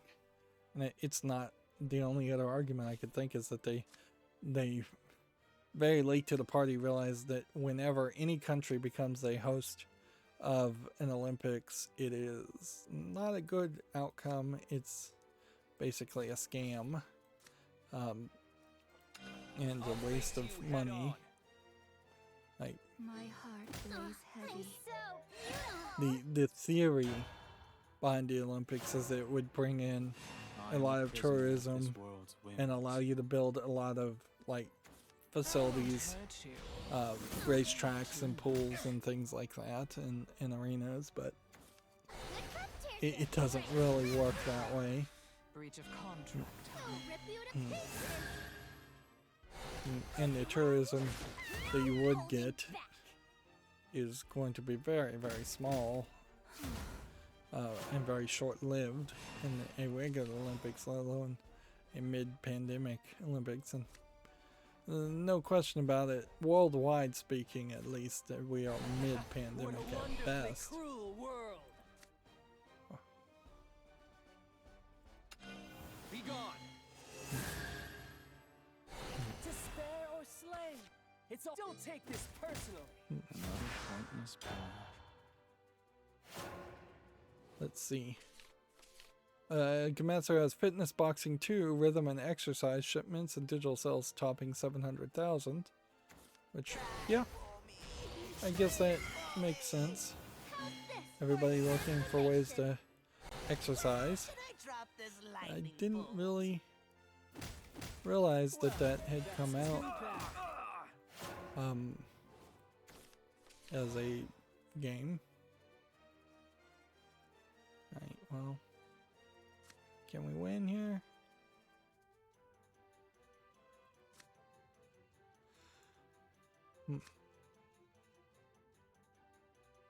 This, discard this, To create a draconic paradise. to then do this, to then do this, to then do this. It won't be long now.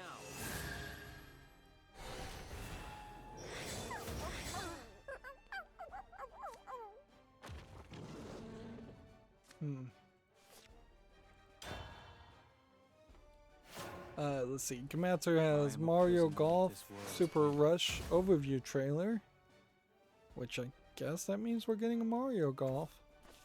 Although it does seem like they are going to go for, with a name like Super Rush, it feels like they're going to push you to play a little bit faster. Too much. Interesting that this seems to show a little updraft. Breach of contract. Overall, this looks just like a golf game, though. I'm not seeing anything particularly special here. There is, what's her name? Rosalita? Yeah, she's just new to the cast, I suppose, and she's just going to be around going forward.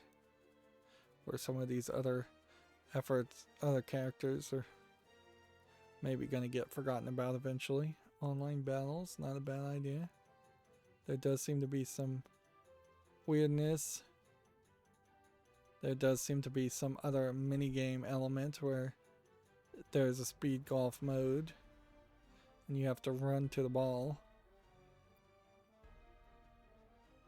Not a bad idea. Frankly, they should implement that into actual golf, is just have people rush the golf ball.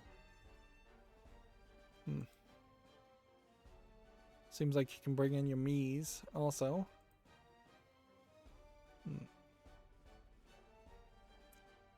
Yep, that looks good. 4-4. I shall give birth to a new world. Please. Can we evolve? Another pointless path.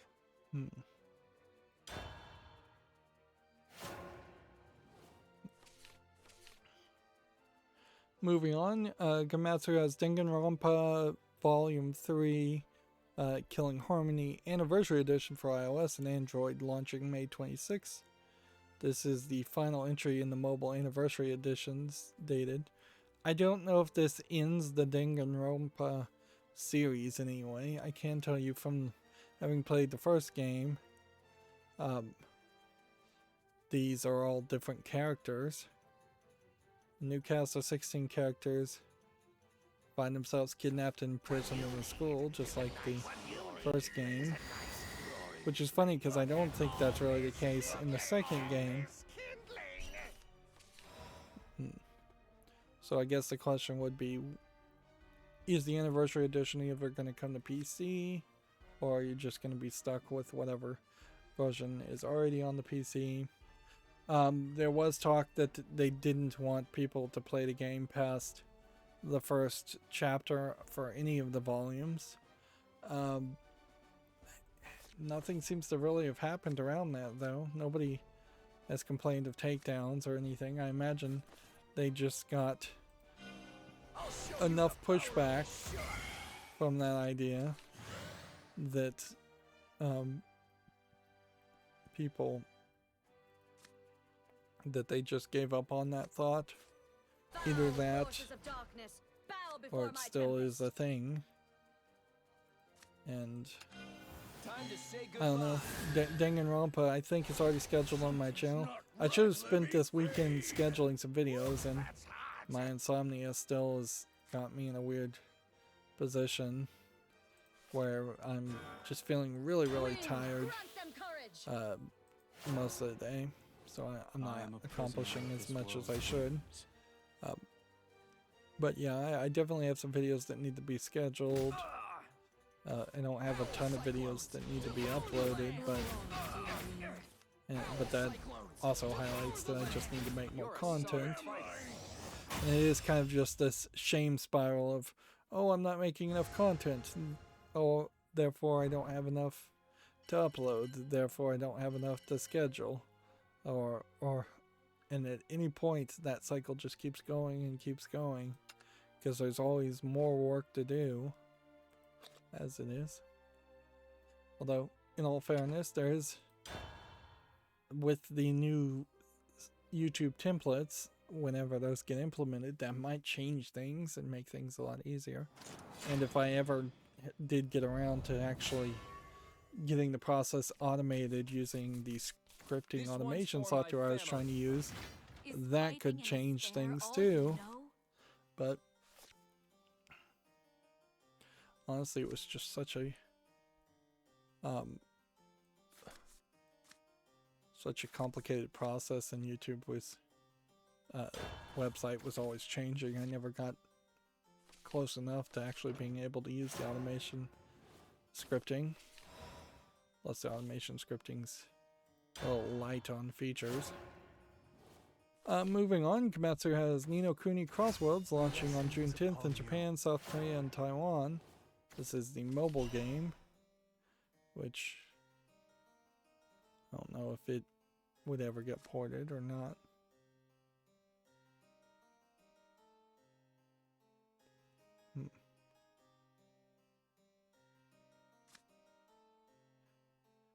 Discard a card. Too early to discard a card. Here we have a game on Steam called Come With Me, which looks to be kind of a 3D platformer, but kind of nothing else. Doesn't seem like there's a lot going on here, looking at this trailer.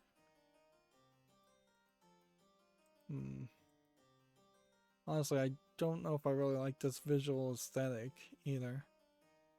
It's free, bunch of languages, online co-op or local co-op only. So no way to even play it single player.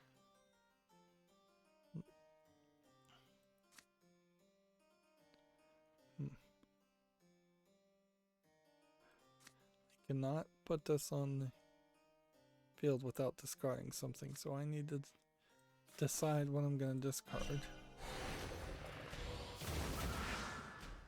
I guess that's it.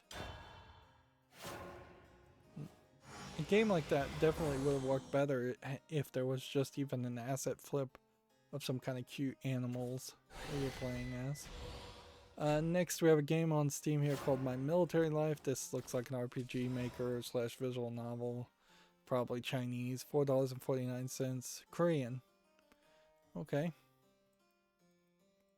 Yep. regardless of what country it's from, it looks terrible. I imagine if I was just to randomly guess, Korea is one of those countries, of which there's a lot, in which there is mandatory military service for all people. They can't get all non-rich people, is usually the true way to say that, but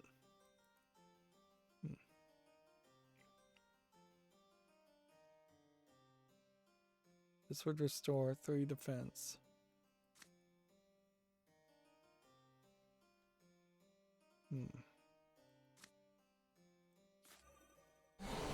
Just put that on the field, I guess. Let's see. Next, we have a game on Steam called Magic Trick, which looks like it's a skateboarding game. It's a little single colored. There's a lot of variety of colors, but they're all monotone in the way it is colored, which concerns me. Also seems like it might be very much just one area where you're skateboarding around. $3.99. English, allegedly full audio. I'll put it on the follow list, but I am, of what I'm saying, not immediately blown out of the water. It would be very questionable if you could make a really good video game, skating video game, and somehow not nobody else has been able to really pull that off. Like it's really difficult to make a good skating game. So for later Skater Studios to be able to pull that off would be quite the success. Next we have a game on Steam here called Atlantis Adventure VR, which looks like it's an on-rails dinosaur shooter.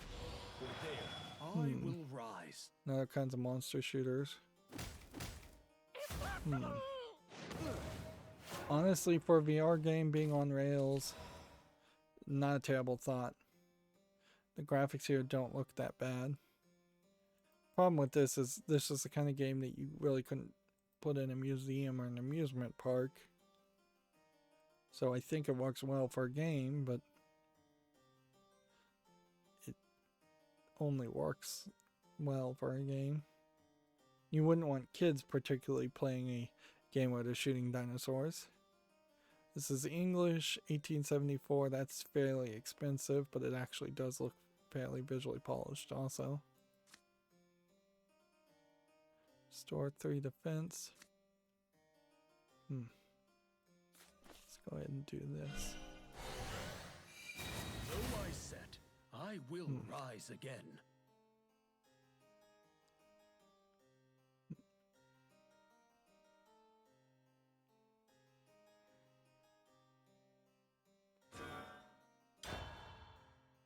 Let's see.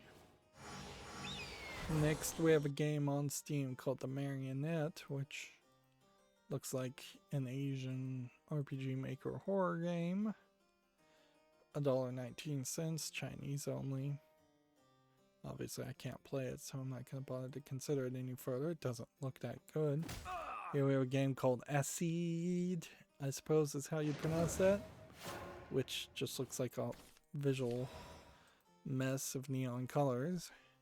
For 74 cents, bunch of languages allegedly supported. Let's see. Do this.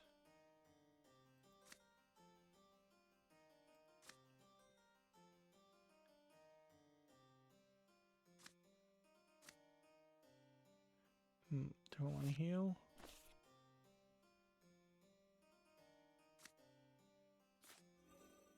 Discard a card. Go ahead and discard that. Put this on the field. Put a copy there. and attack that for protection.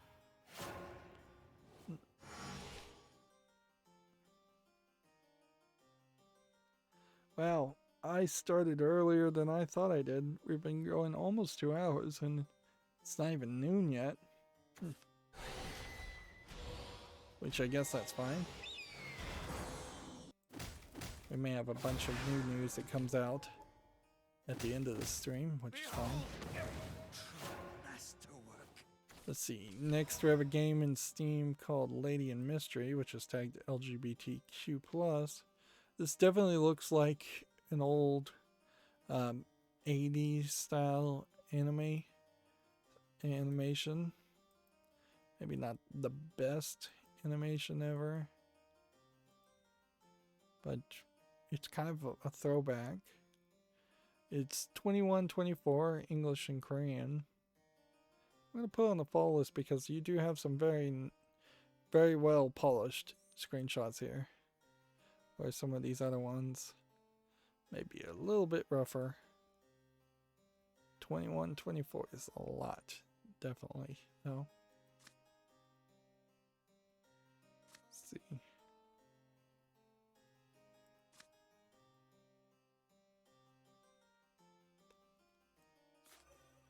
Let's try throwing in a dragon's claw. And then this.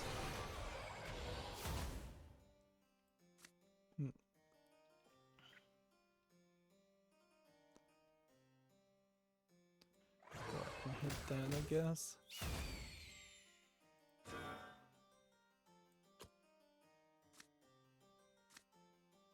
Then turn.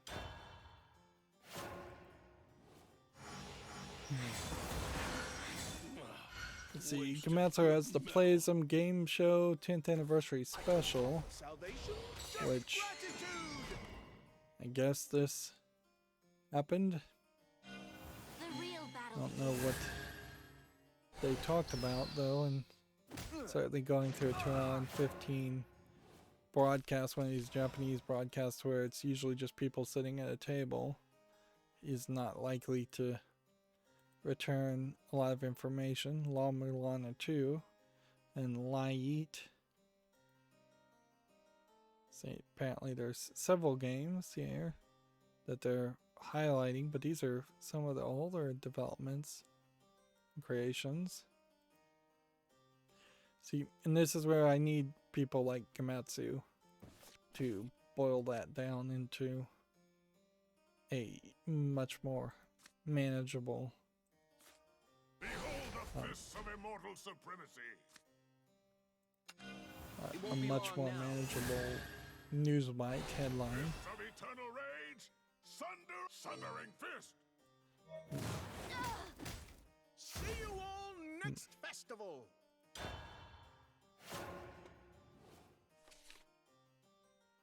Let's see. They also have Rune Factory channel pre-release. Welcome to Rigbirth special. And let's see how long this is. This is an hour and 28 minutes, showing off, I think, just Rune Factory. This also happened. Salvation? Just We had a gratitude. lot of You're a solid presentations. fighter.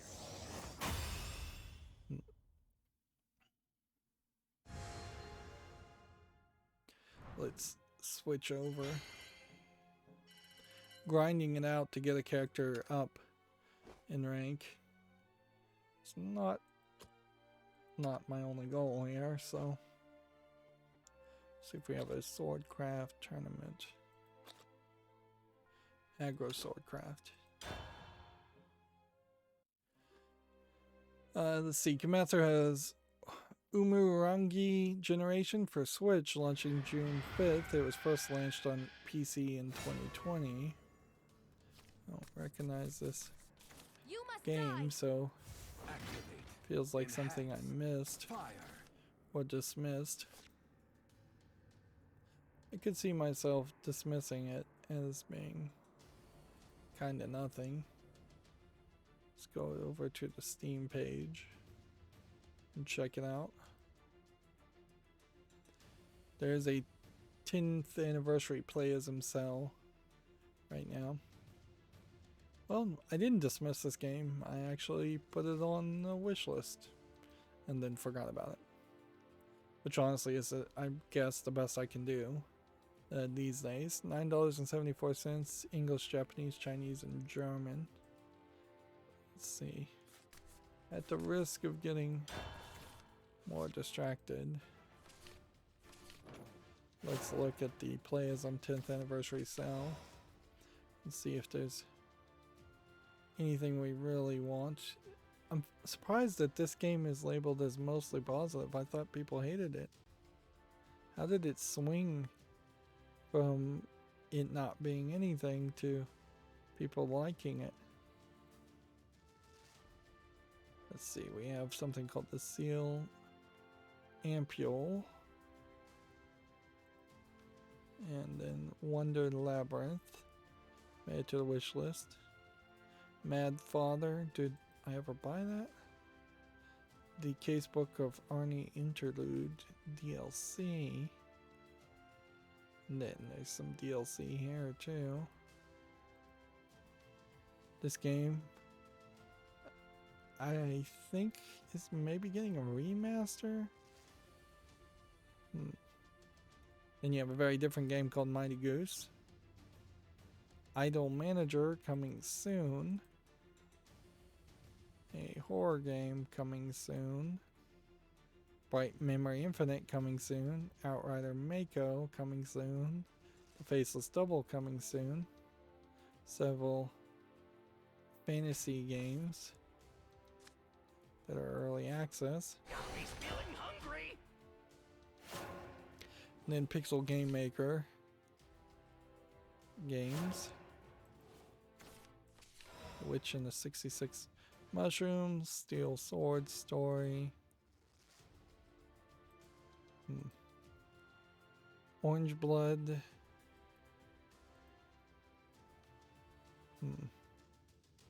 This does give you certainly an excuse to go back and look at games that they've made and think whether or not you probably would want to play them or not. Seems like they skipped from 20. They didn't do too much in 2019.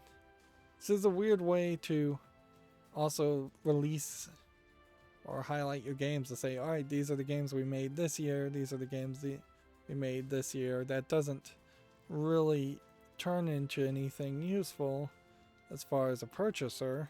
It's like, I don't want to buy games based on the year. They published the Angels of Death game. They got the anime made after it. Not that it really went any further than that. Let's speed things up. I like it. Give me that. Too slow. Let's see. I'm opening up a whole bunch of tabs now, obviously. Looking at games I probably already dismissed. We can pretty much, I think, assume I'm gonna kick out any game that's a old RPG Maker type game. So 2013 goes to 2014, to 2015, 2016, 2017, 2018, 2020, and then coming soon in 2021, or current. So they've been doing stuff for a while. Too slow.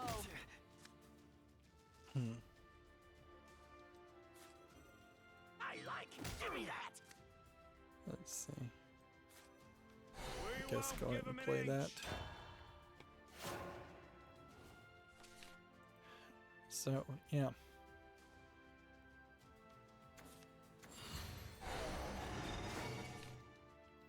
This is very confusing that this is now 74% positive.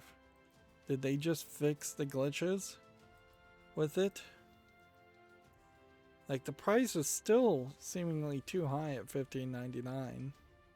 Unless they literally made two games, or two people made two games that look exactly the same. I don't know how such an empty game would have been reviewed so positively.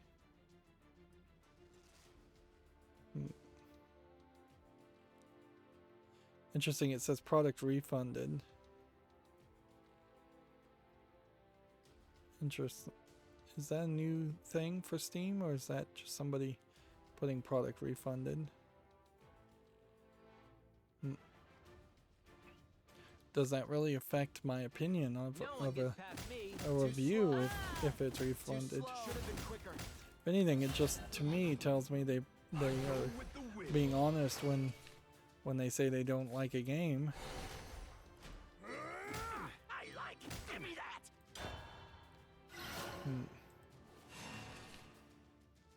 See, and then the next one we had here is the sealed ampule, which came out in 2021. It's on the fall list, and it just doesn't have enough reviews for me to really consider it.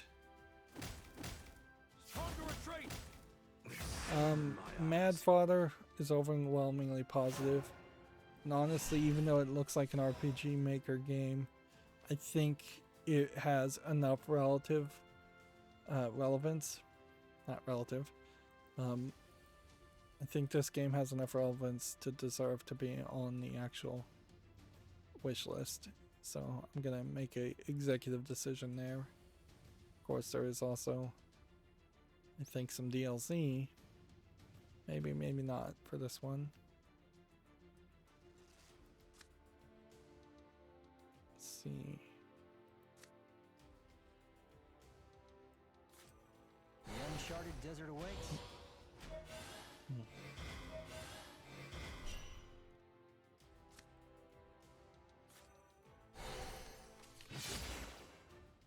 I like. Give me that. There we go. Shabby.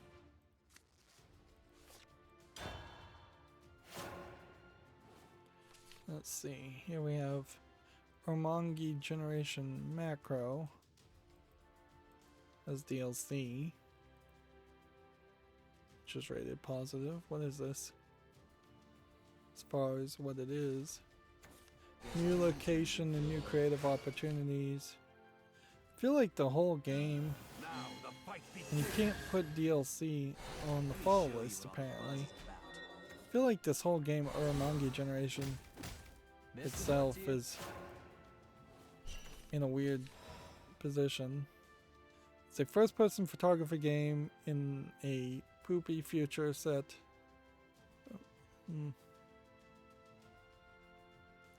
You wander around and you unlock lenses and equipment. Well, I guess if I have the main game on the wish list, then I guess I do want the DLC on the wish list too. I guess that's the way that goes down. Is this evolved?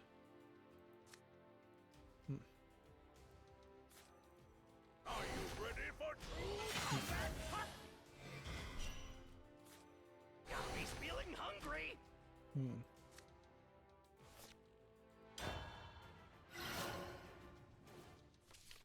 Let's see.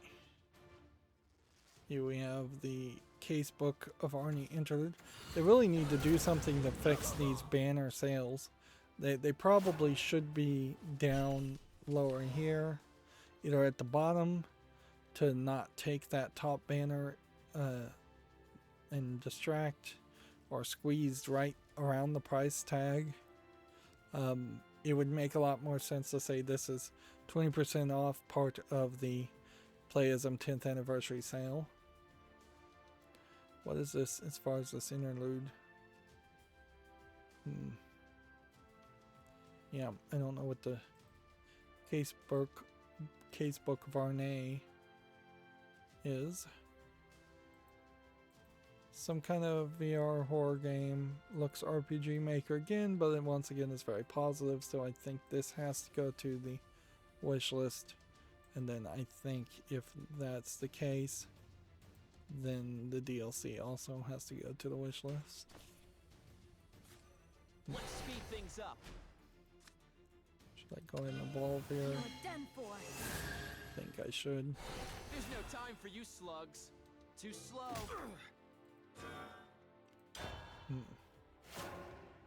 Here we have Orange Blood, which is a mostly positive RPG, turn-based JRPG game. You don't find gizmos like this every millennium. 72% positive is not particularly high,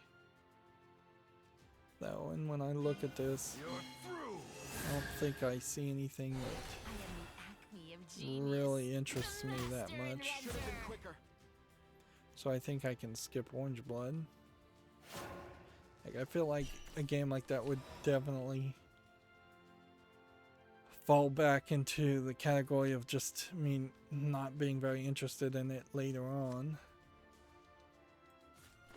And then removing it from the wish list and putting it back on the follow list.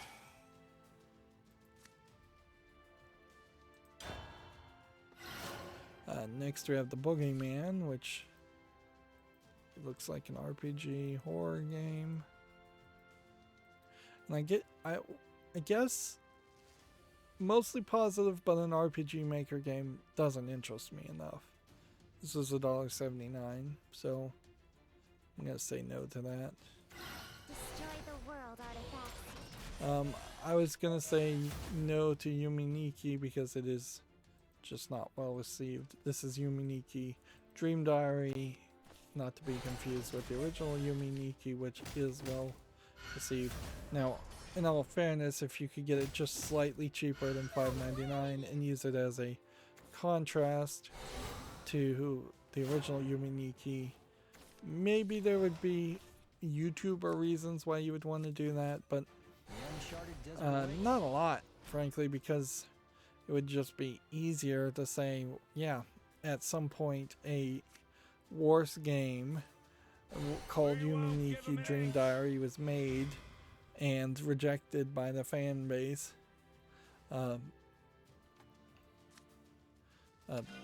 After the success of the first Yuminiki game. I'll save you all. On to retreat. No one gets past me.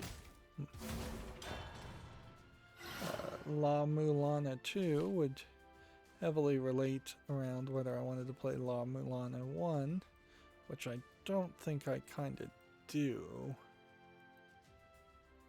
I could put it on the follow list, I suppose, and consider it some more.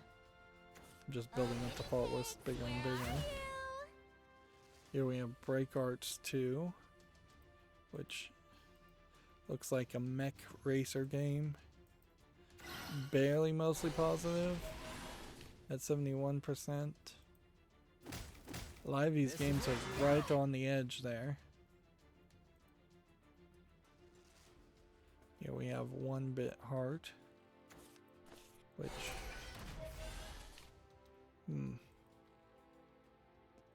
doesn't really look that interesting.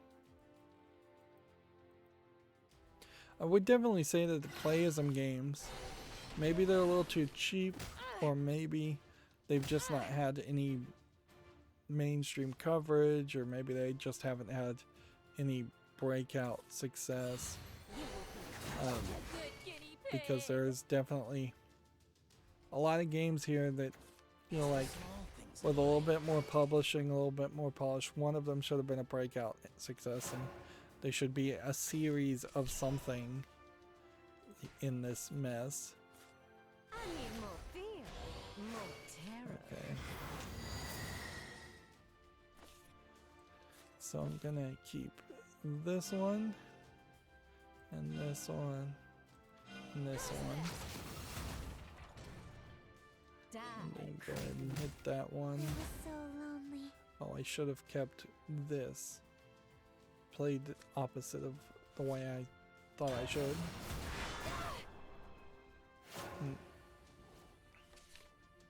Next we have Lost Technology, which looks to be like a real-time strategy game of no quality for $2.49, English and Japanese. This game, Misayo, seems to be a horror game kind of like Mad Father, so I could see putting that.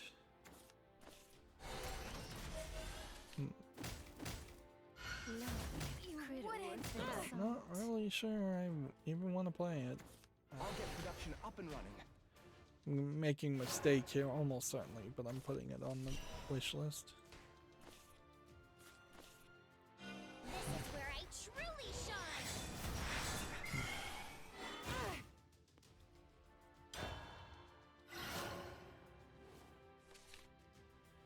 Here we have Garden Table, which is mostly negative, with 11 reviews, so that's easily ignored. And what's funny about this is the most 3D of their games. So, seems like they do worse the more they try.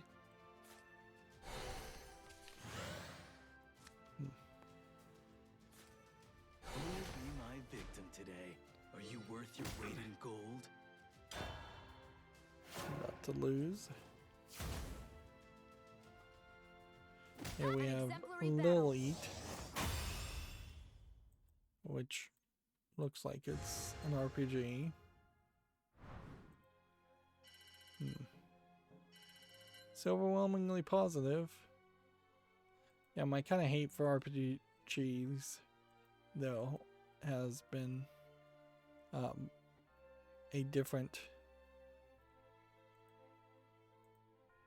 experience, and it's led me down a path of rejecting some games that somebody likes, obviously. And see, I could see potentially playing this game, Lilith, as a counter to that other game that was very popular and talked about a lot. What was the name of that? Yeah, I forget the name of it. It had Flowery was the main character. Yeah.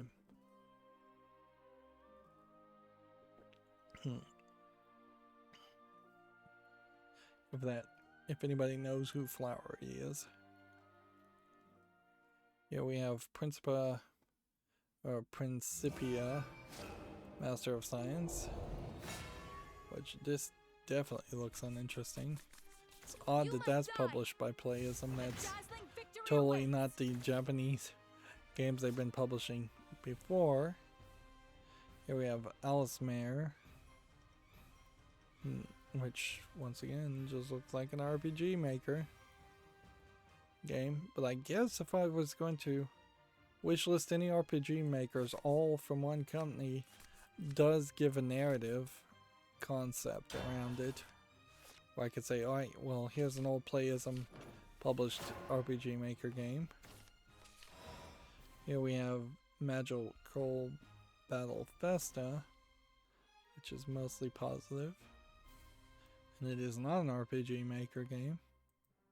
Is it single player? Yes, it is.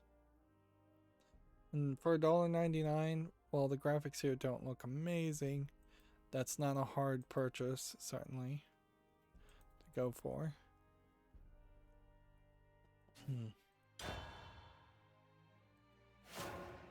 I don't know how they call themselves the 10th anniversary too, if they only went back to 2005.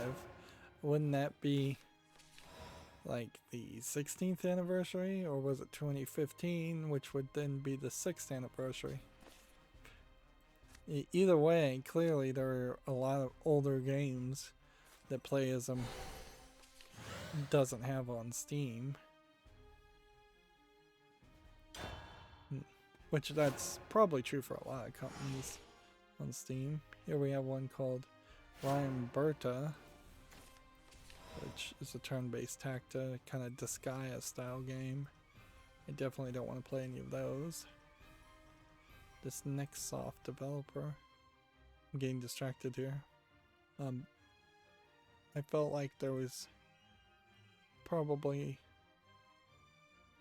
a lot of games Nextsoft did develop, but I guess not. Theoretically, though, if you were to buy this bundle, you might save some more money and get a lot of these lesser interesting games as side things. Unfortunately, at the current moment, there's just no benefit of trying to Be my victim make today. Are you a worth your weight in gold? lot of coverage on small, unheard of games. I can barely get even the small amount of success I have created by covering slightly lesser known games. But if I had a different game coming out every day of the week, that has in the past not succeeded. Okay.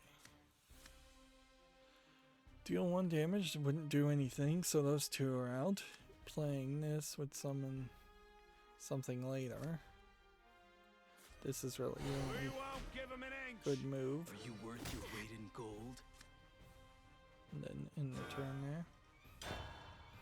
Here we have a game called One Way Heroics, which, yep, doesn't look particularly interesting. And certainly seeing so many of these games rated very positively just makes me question the fandom of these types of games in particular. Here we have some kind of creature collector tiny tower clone that's $2.39. That too, not really interesting me. I'm already a proper lady, you know. I know when I've lost. No one gets past me. I'll do whatever is in my power. And we have Steel Sword Story, which is mixed, which is a shame because this kind of is more my style of game. So, yeah, that sucks that it's only 69% positive, or 67% positive overall. Here we have the Witch and the 66 Mushrooms, which Rings of light. again is more of a Castlevania type game, more in my line. This is already on the fall list, and looking at the very positive reviews, I can now put that on the wish list easily. Although it's not particularly a game that just out of nowhere I'd want to play above so many other games. I'm already a proper lady, you know. Okay. If I evolve this, You're done for. I've got all the magic I need. Is 7, that how you treat a lady? No and one then gets past 1, me. which means I can just potentially get 1 damage somehow and win. Here we have a game called Tsukunoyi, which is coming to Steam. Looks like it might be an interesting horror game. I don't know why I opened so many coming soon ones. I shall guide thee to eternity. Idol Manager. It's again a tiny tower game. There might be something interesting on the idea of being a manager for Asian idol, pop idols, maybe. I doubt it though. I think you're probably barking up the wrong tree there. Alright, do this. My victim today. Then evolve this. It won't be long now. Time to appraise your Darkness worth. And then approaches. attack. Waits. Here's Mighty Goose, The pleasure was all mine. which might be something. Definitely looks a lot more visually polished than some of those older games. Of course, these are all the different developers, or a lot of them are, so it's not surprising that they may run into other developers who polish their games and make them look a little bit better. Yeah, Genosia is not on Steam yet. And I don't think the reviews were particularly kind on this game anyways. I think it's already out on Switch. So he may come out and be pretty poorly reviewed. And I think that's all the Playism games. So here we have just regular games after looking at the cell and getting distracted. We have Serpent Showdown, which seems to be snakes fighting You must snakes. die. Activate. Enhance. Fire. They're just spinning cotton balls at each other.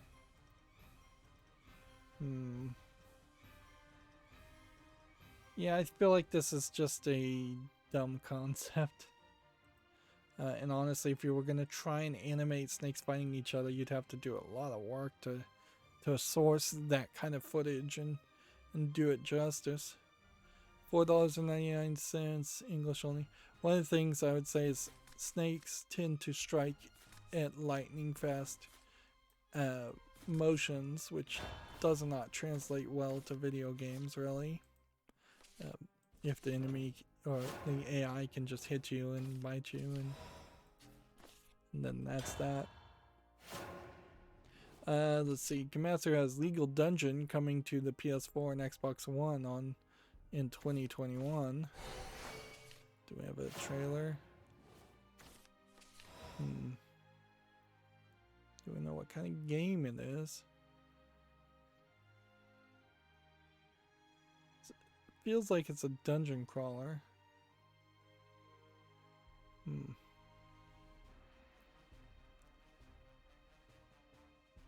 Is the second entry in the Guilt trilogy. Let's see. The first entry, I guess, is Replica. So let's go over to Steam. Well, interesting. It's called Legal Dungeon here, too. So did they change the name? It's about organizing and investigating police documents. Player must review and provide an investigation verdict.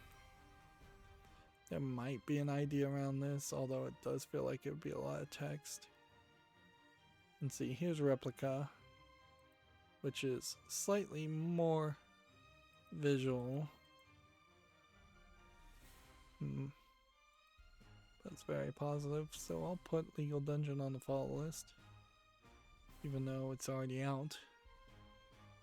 But I think I need to think about that some more. We won't give him an inch.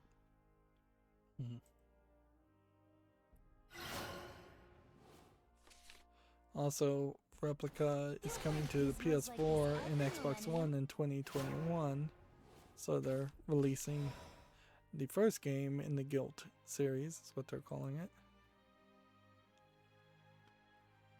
And clearly there is a factor here of Playism making announcements, because we also have La Mulana 2 DLC, the Tower of Oannes, being announced. Time to retreat. Which La Mulana to me just looks like it is very much similar to Spelunky. And I don't know if there's a game there that I could sink my teeth into.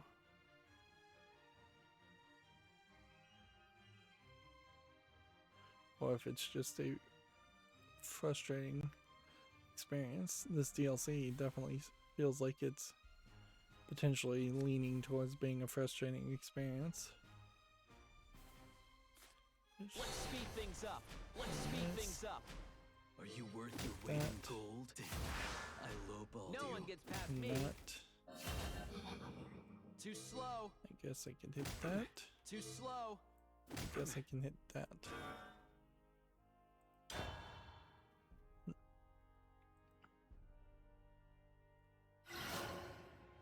Here we have a game on Steam called Ball Twist, which looks like just a marble game for $2.79, English only.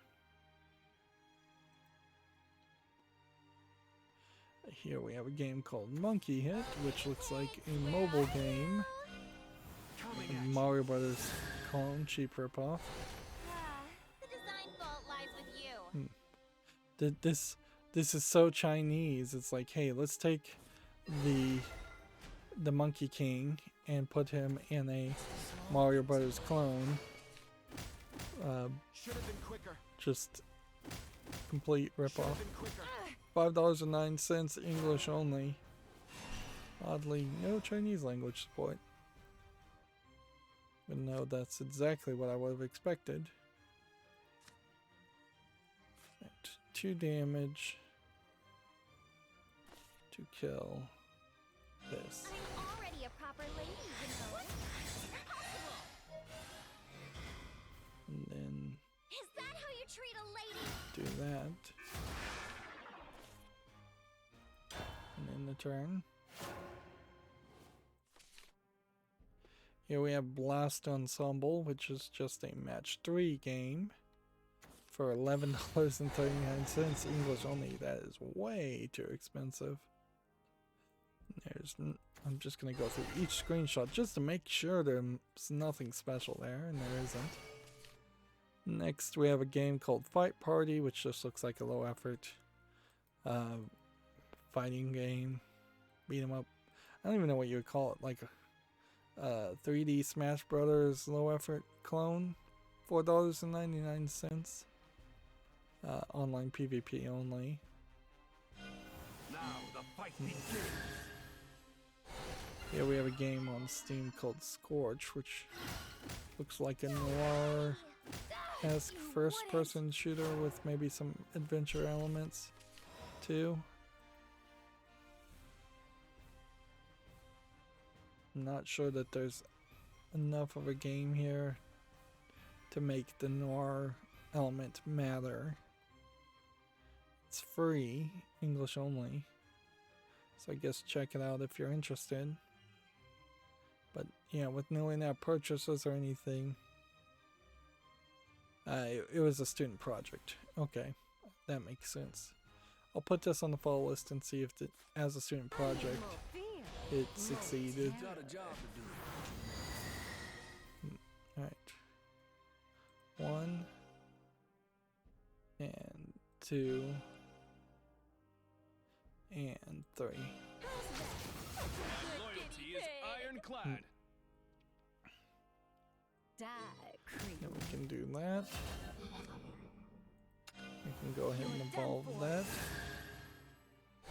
Harder armor. Steel And do yourself. that. And then the turn. Loyalty is ironclad.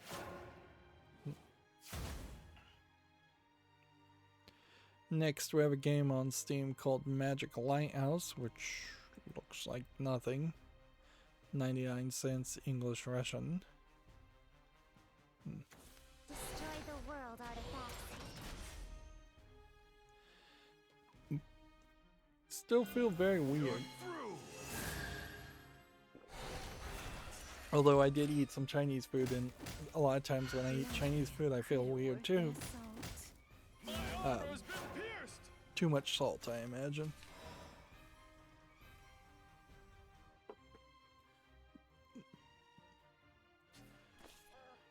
I kind of wish, and I really don't have time to go look for another plugin. I kind of wish there was a counter. Like the Chrome on Android tells you how many tabs you have open until you hit 100, then it stops telling you, which is honestly the exact point where it should continue to tell you how many tabs you have open, is to shame you with the larger and larger numbers. What do we have here? Let's see.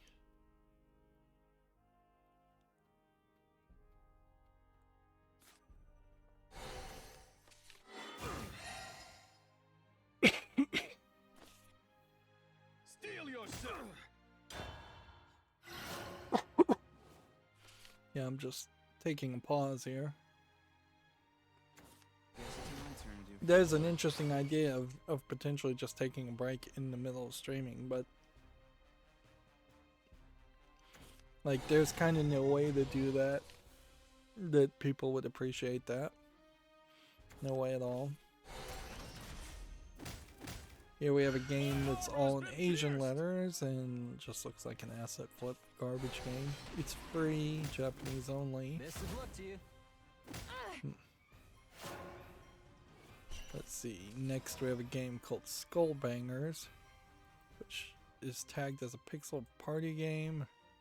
I guess it's probably kind of like a Tanks clone. Yeah, or kind of like a Snake game where you're moving very fast trying to crash into people while sliding around boxes.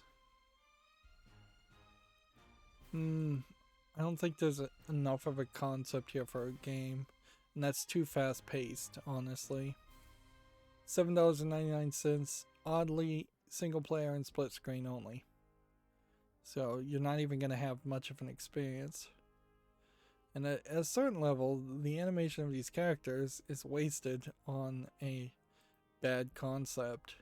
I'd much prefer to see these characters playing just a Bomberman clone, because at least the visuals would be something there. And it seems like maybe there's only 4 characters in total. Let's speed things up.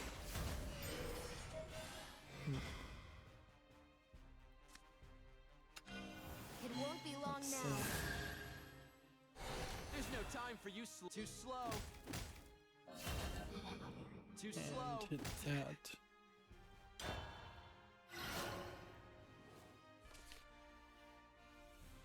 Let's see, Gamatsu has Break Arts 2 coming to the PS4 in 2021. This is another playism announcement.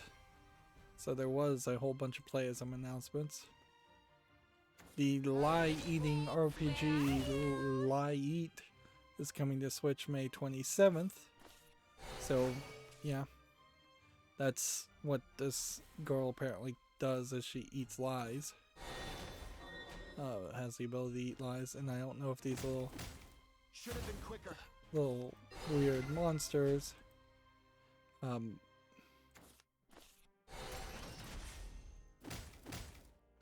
have been are quicker. the lies or not.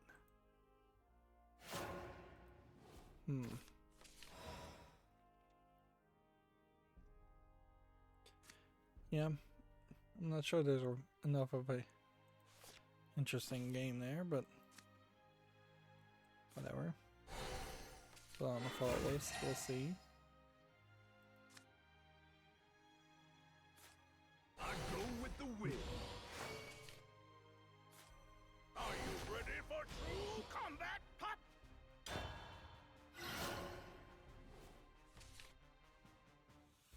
Let's see, Gnosia is coming to PC in 2021. We already looked at that. I'm losing. So not playism related, I don't believe. Hades has been rated for the PS4 in Korea. It launched for the Switch and PC via Steam and Epic Games Store. I don't believe that's true, though. I don't think Hades actually did launch originally on Steam. I thought it was an exclusive for the Epic Games Store.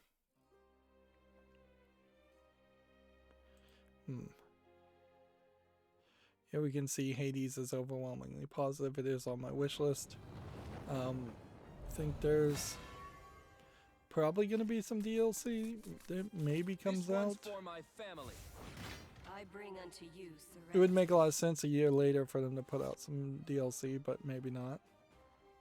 I guess the question would be, is Supergiant Games working on anything else as far as upcoming releases? Not anything that they've announced, at least.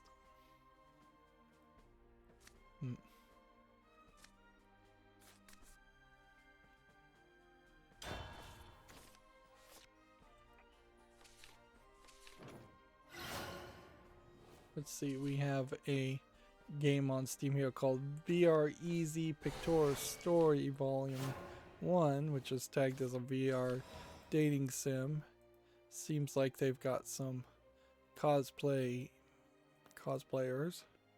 here, in which they took 3D images of them, and then they're putting kind of visual novel, I guess it's 3D video around them. Is there a groping mini game? It seems like there might be. $13.49, English, Japanese, and Korean.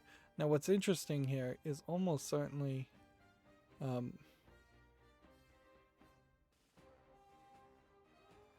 let's see, there seems to not be any indication of adult content, and this is definitely in line with like the Super Seducer issue, where they generally, Valve has said they don't want to publish anything that would come close to pornography. So yeah, almost are guaranteed that this pictorial story is never going to let you see anything more than outer thigh, knees, maybe a little bit of cleavage, a little bit of belly, like, but nothing more than that.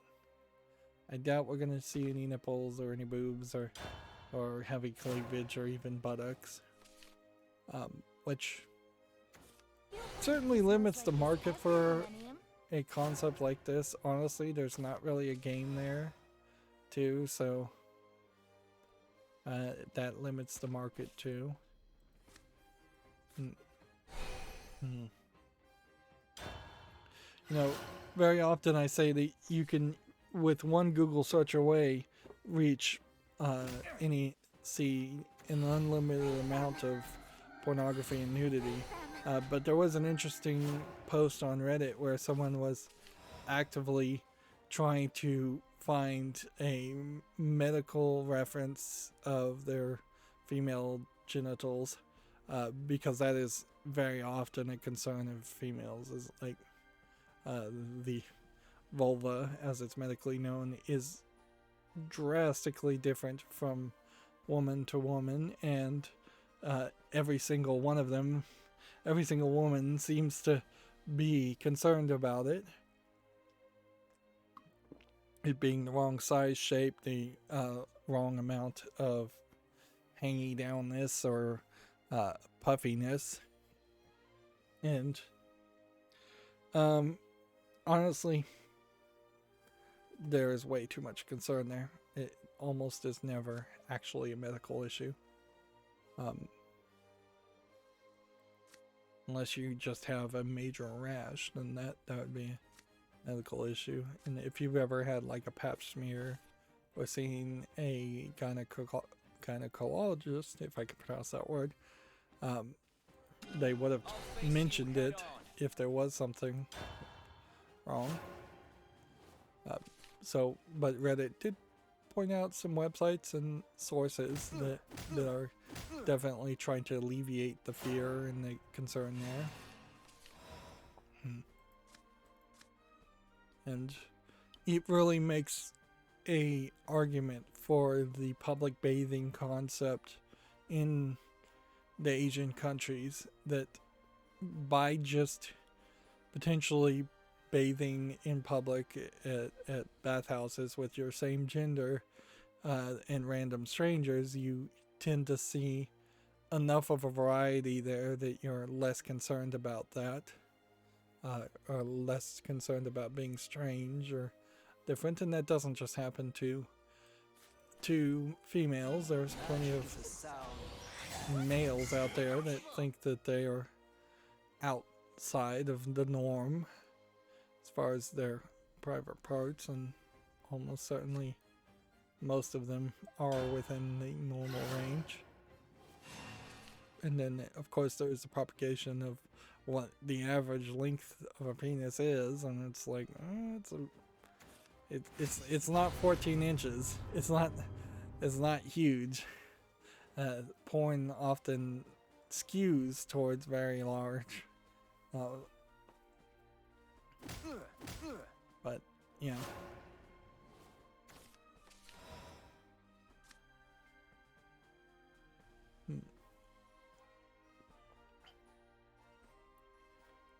Let's see. Hit this, I guess. And hit this. I guess if I evolve here, Be gone.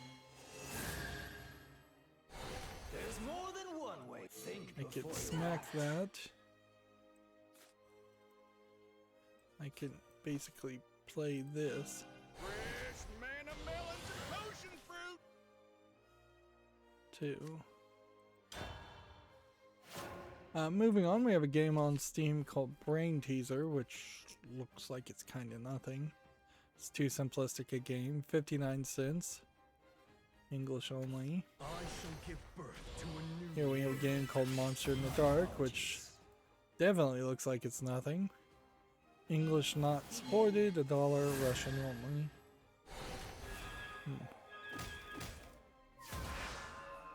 Let's see, Gamatsu has Final Fantasy XIV Endwalker expansion launching November 23rd. I guess that some people are hyped around that. Final Fantasy, people still playing Final Fantasy XIV, I would guess are still hyped around that. But I think the vast majority of people are not interested. 14 is the online game, isn't it? Yeah. Not 15. 15 is the one that's totally been abandoned at this point, and we will have to wait and see if we ever see a 16 come out. Right, well, if I do this, and then this, The uncharted desert awaits. and then The this. uncharted desert awaits. What do we have here? The world cycles on.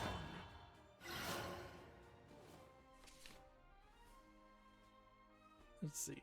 Here we have a game on Steam called Justice.exe, Destroy which the world I looks a little too text-based for my liking. It's not out yet. It's English and Chinese. I think we can skip that He's most definitely like for this now. every millennium. Here we have a game called Space Memory, which is just memory. $4.79, English only. That's of course not making it to the wish list or the fall list. Here we have Tetris, which is just Tetris Best of luck to you. for $4.74. Is this all coming from the same developer? I don't think so. Okay.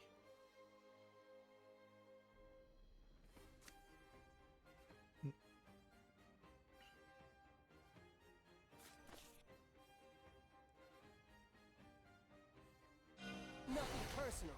It's justice. Interesting. It won't be long now. Despair or slay. Don't take this personal. Get that.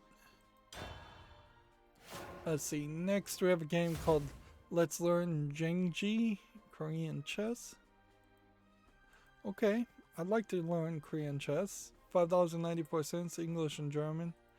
I'll put this on the fall list. If they can really teach me Korean chess, which is slightly different than shogi, which is Japanese chess, which is, Where are I think, also different than probably a Chinese chess, then there's a lot of room there for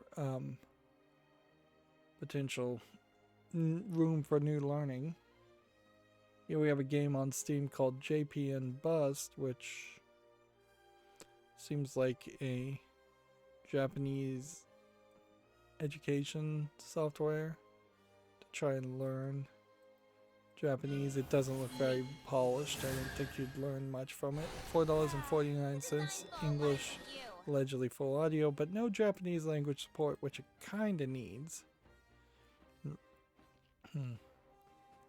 Next we have Incel Syndrome. What potential does Let's mankind see. have?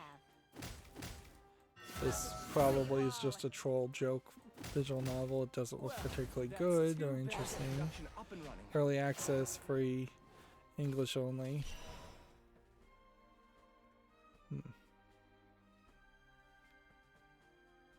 Which, yeah.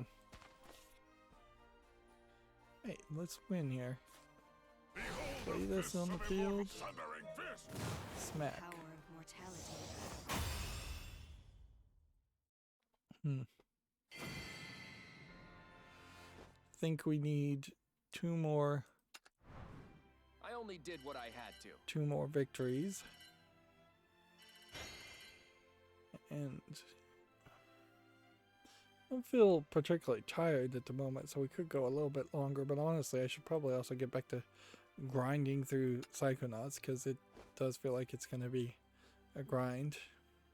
Well, we could get one more victory on Dragoncraft and then try to get a victory on something else ranked, and then that would work well. Next we have a game on Steam called Through Rust We Are Returned, which looks like it is a strategy RPG with a female protagonist. It's free single player. So is this a student project? This one's for Or my what? family. A dazzling victory awaits.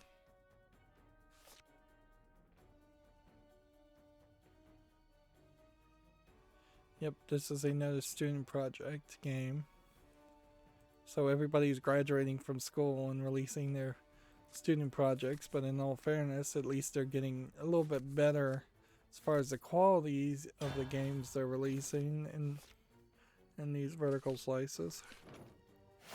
The vertical slices, I suppose, of games that will never be finished.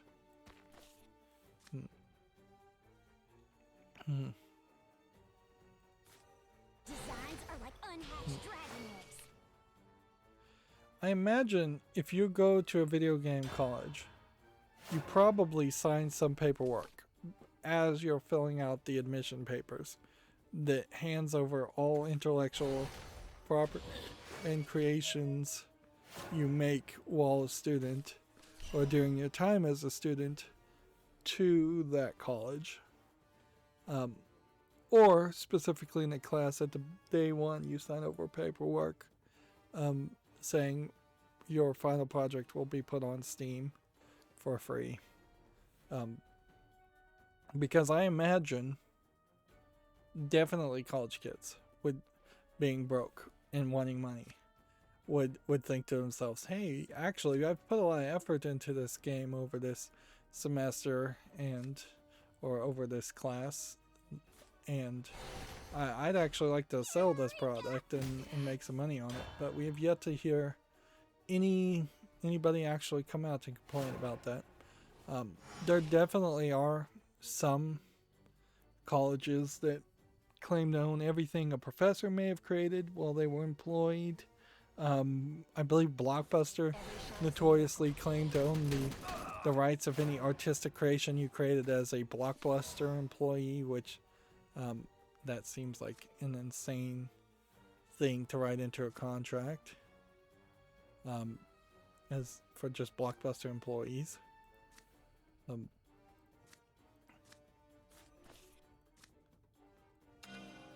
But yeah, there definitely are some colleges that own the rights to things that they definitely shouldn't own the rights to. And it certainly wouldn't be the first case of hearing about colleges being greedy and trying to shuffle as much money into their pockets or into the tenured professors or the dean's pocket, or just into the building rejuvenation or the athletic fund.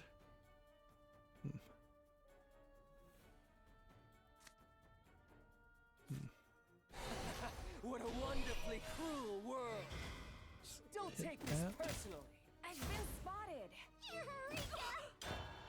Moving on, we have a game called Whispered Secrets Ripple of the Hearts Collector's Edition from Big Fish Games. It's another hidden object adventure game for $12.59. Still not lowering their prices. Like, I would think that Big Fish Games in particular should be considering putting some things on sale and not having a default price so high. Let's see, here we have a game called Duty on Forest, which is a terrible name. And the game itself just looks like an asset flip game. $2.99 is far too cheap for it to inspire confidence. Let's see.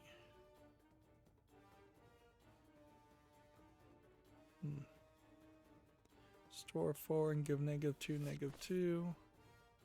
Not at that point. Can do this. So we can do this. The uncharted desert awaits. This. Designs are like unhatched dragon eggs. This. This.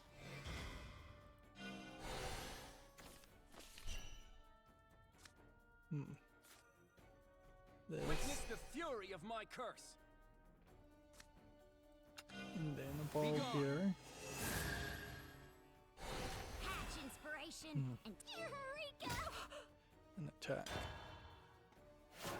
Next we have a game called The Exaggerated Epoch of Edward O'Hare, which not a bad name, but the actual game does not look interesting.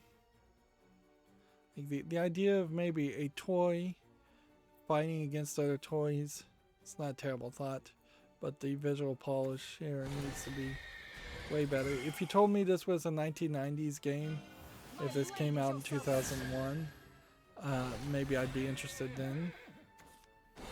Where will our journey take us? Let's see. The blueprint! Is this another student project? Since it's free.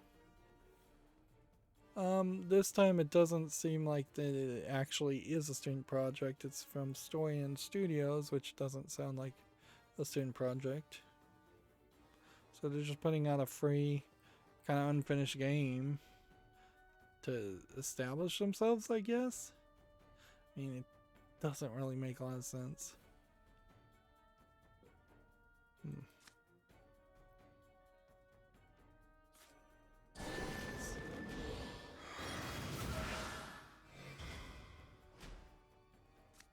And evolve some more, I It won't be guess. long now.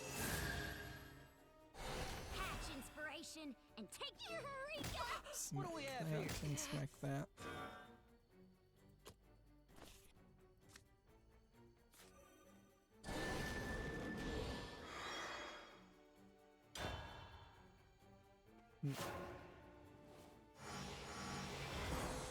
See, next we have a game called Mini Crafty, which is already mixed, Power, which vessel, looks like it's just a crafting game with a terrible top-down perspective gameplay element too. It's called they're saying it's a platformer. It does not look like a platformer to me. $3.49. Let's see, I can see the beginning of the end, but we're gonna have to go and see if there's any news. New news.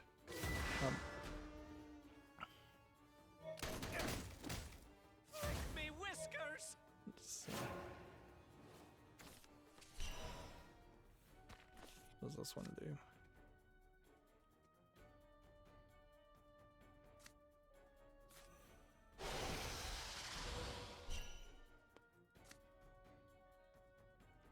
Go ahead and hit that. What do we have And here? hit that.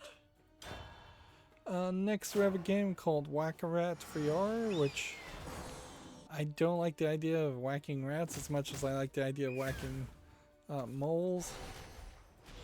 And I do like the idea of this game potentially existing in VR. I don't like the visual polish that's happening here. $2.99. It's pretty cheap for a VR game too.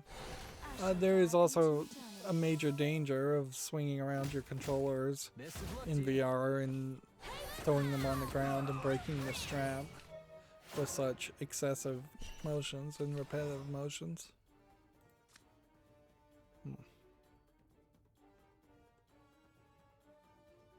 This could do 5 damage. Nothing personal. It's justice. Why is this not working? Oh, because I needed another allied card in, so I've just lost. Let's see, next we have a game on Steam called Riders 2025, which is tagged this Battle Royale game.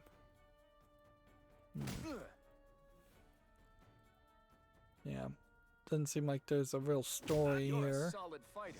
Early access, $3.49.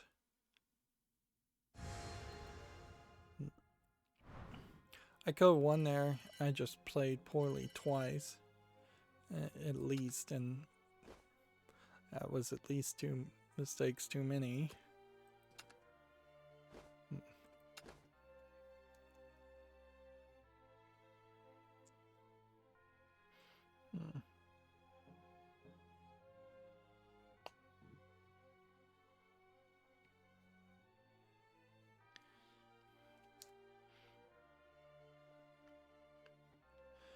Let's see. Moving on, we have World of Wonder, which looks like a VR first-person shoot.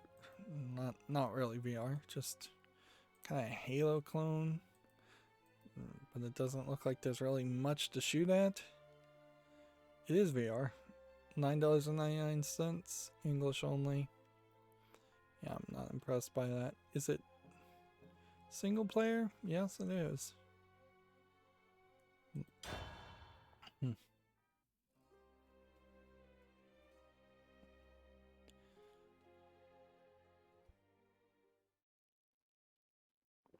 Sorry, I keep going quiet. Like, there is a thought certainly around the idea of how Halo This one's for my for family. the Gamer Bros I was won't the let one my game sins everybody was define me. playing, and how that just does not exist anymore. It's like that the fandoms have split enough that there's no one game that I would classify Gamer Bros are playing, which in a funny way I think it also indicates that there kind of aren't any Gamer Bros left in the gaming industry. Not any worth classifying that specific way. Like, you could say there are Rainbow Six Siege players still out there. Definitely. You can say there are people playing Counter-Strike Go. Definitely. But a lot of those people went over to League. A lot of those people just quit playing games. And they burned out on Halo, and that was the only game that had their attention in the first place. It was kind of like trying to capture time in a bottle for Microsoft and the push of Microsoft to make Halo attractive to an audience that was not typically known for playing video games or had never played video games.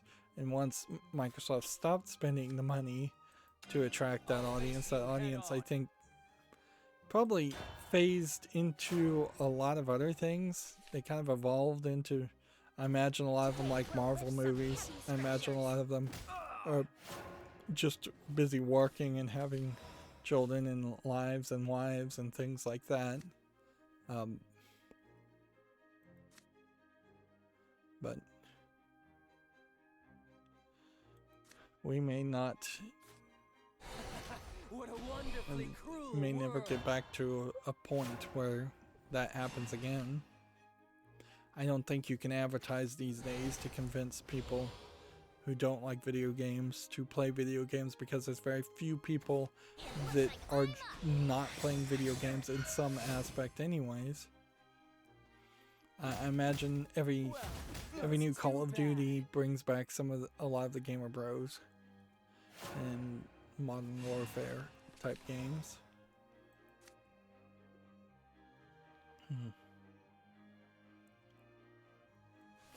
What do we want to do?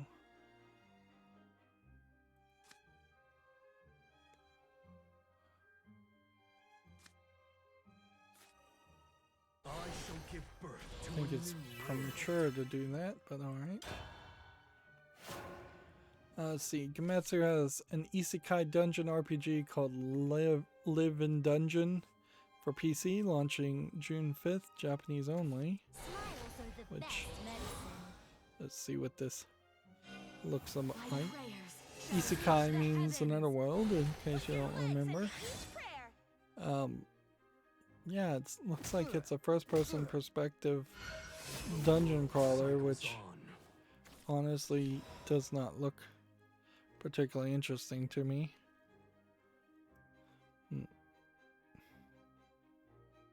Explore dungeons with your viewers and cat, it says.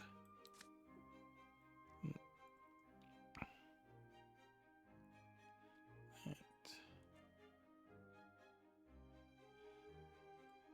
Do this. Do this.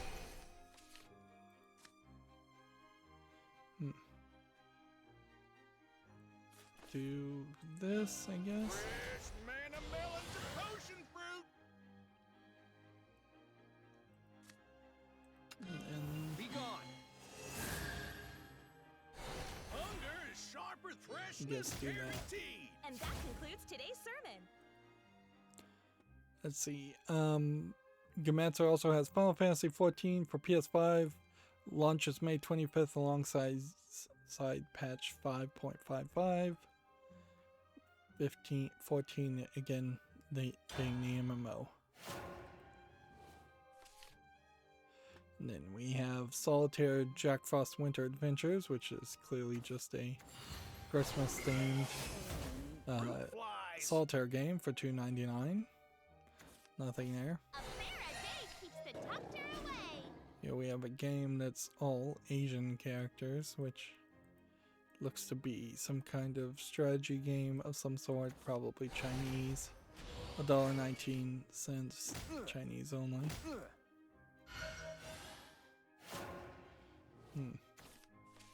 Apparently one of the games I had opened up from Friday has already been removed from Steam. From the look it's at.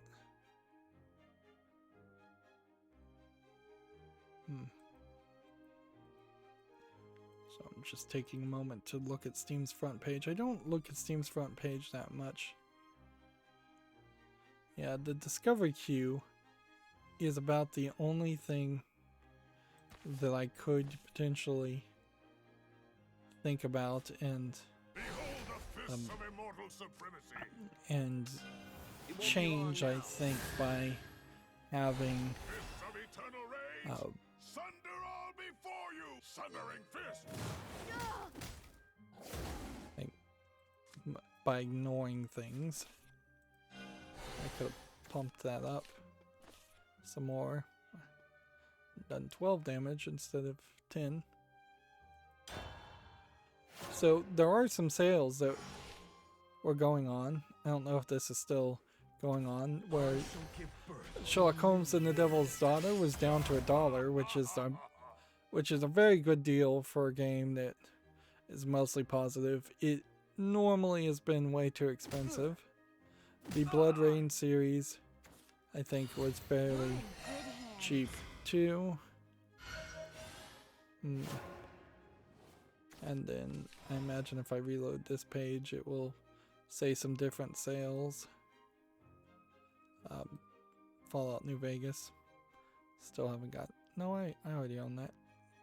I may not own BioShock the Collection, or I may be missing some DLC. Now the Humble Bundle sale here, suppose is a consideration. We'll click on this. Like, I'm not of the opinion.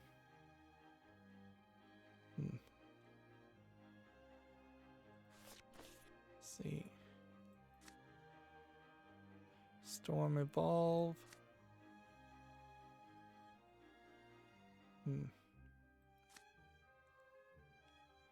Or can't hit that.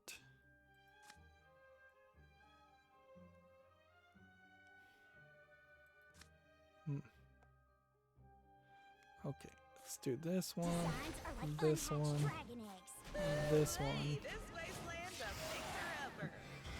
Hey, this wasteland's a fixer-upper. This is that pure one. craftsmanship. This is that pure one. craftsmanship. And I'll still lose. Like, I'm not so peeved at Humble Games that I would actually want to not buy their games that they publish. There isn't a ton of games, I think, that Humble Games as a publisher has put out that really interest me. So yeah, that's definitely something for me to potentially check out. Some of these I think are in early access.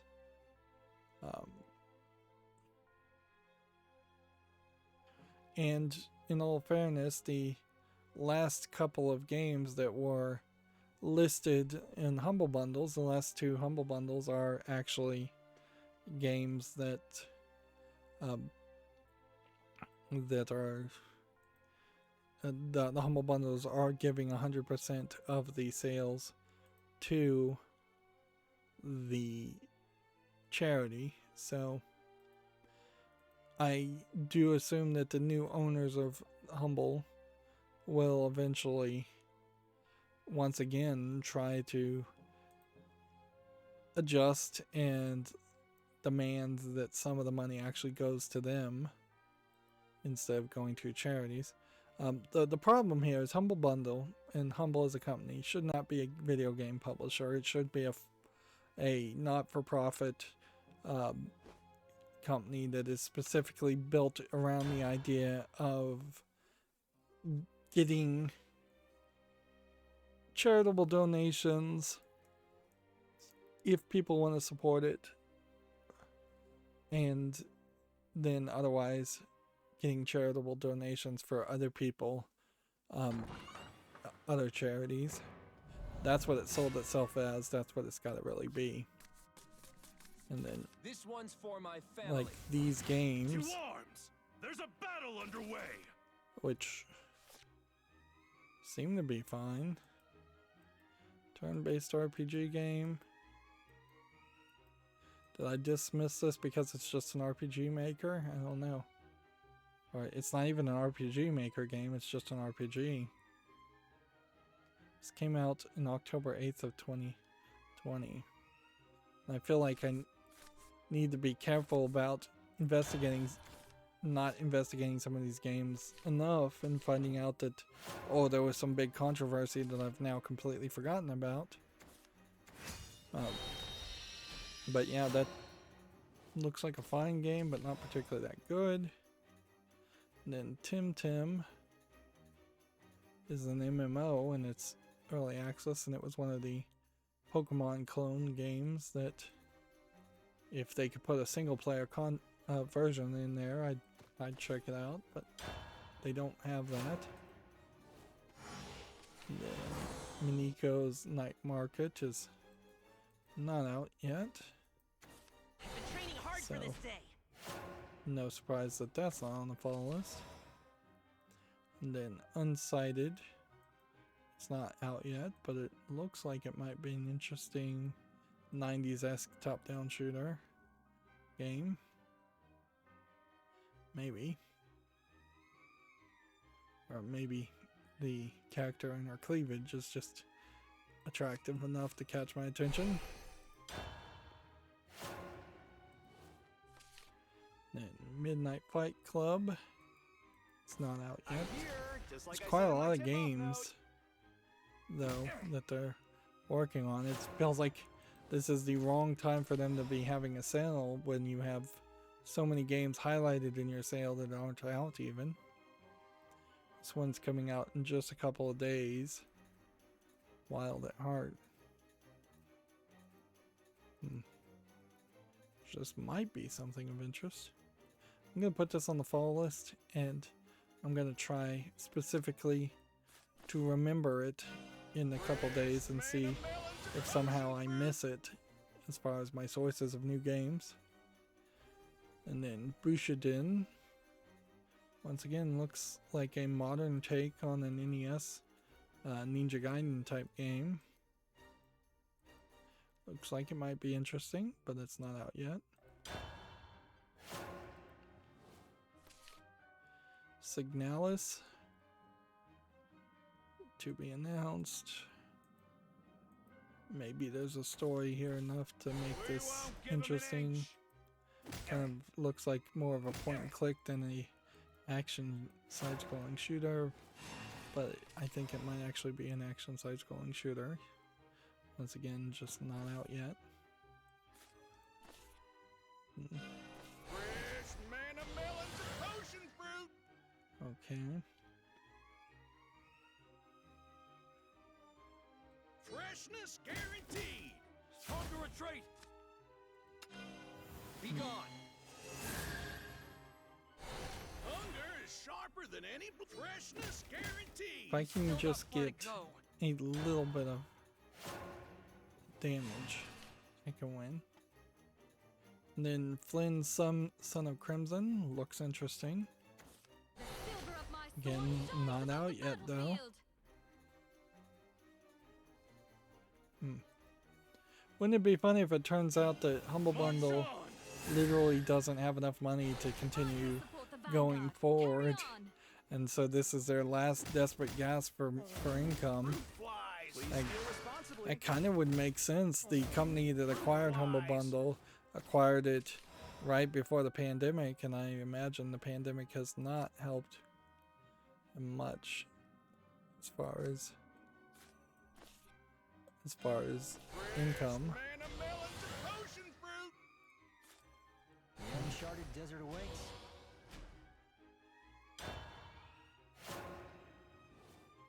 Yeah, one of these would give him another 2. An evolve would give him another 2, which would then mean I would only need to do 2 damage. Here we have a game called Install Wizard, which looks like it's just a joke game. Step closer to Doesn't look very pretty. It's free, so I guess the price is right, with a third-party EULA, fruit flies. English only. Here we have a game called Jelly Jump, which looks like an ugly puzzle platformer for 99 cents, English only.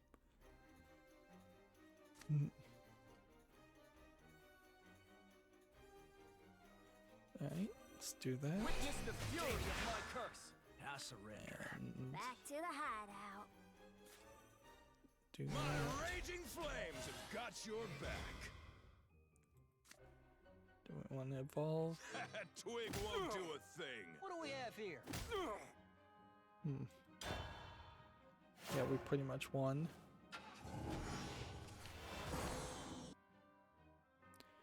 Here we have Subnautica Below Zero on the fall list. We can see that it is all very positive. So there's really no reason not to go ahead and put that on the wish list.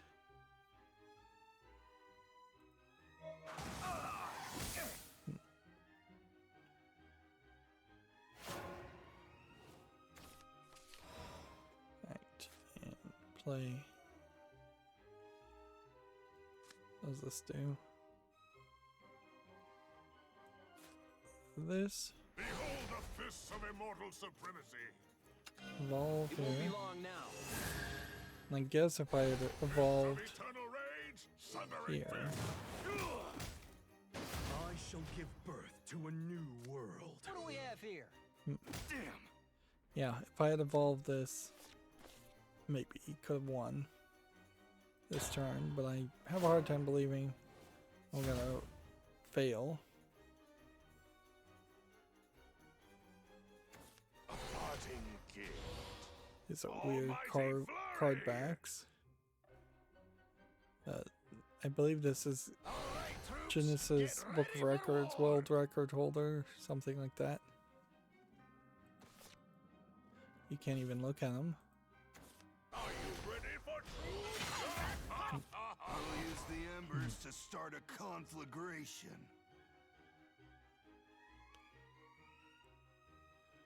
Wow, if I can still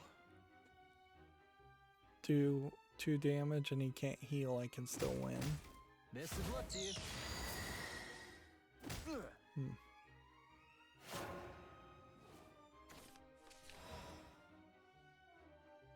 So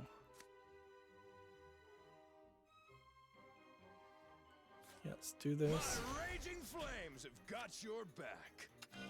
Time Time to say goodbye. Where's the heat? Twig won't do Enemy a thing. There we go. You did good.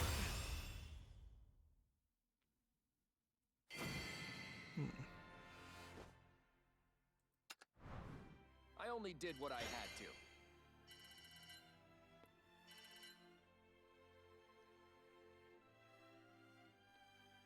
Okay, let's see. So one more battle. Let's see if we can play that just and win. Here we have a game called EOS. EOS. A 3D puzzle game. Takes control of a little girl who ventures in the tower. This is a student project from Digipen Institute of Technology. It feels a lot like the game The Witness.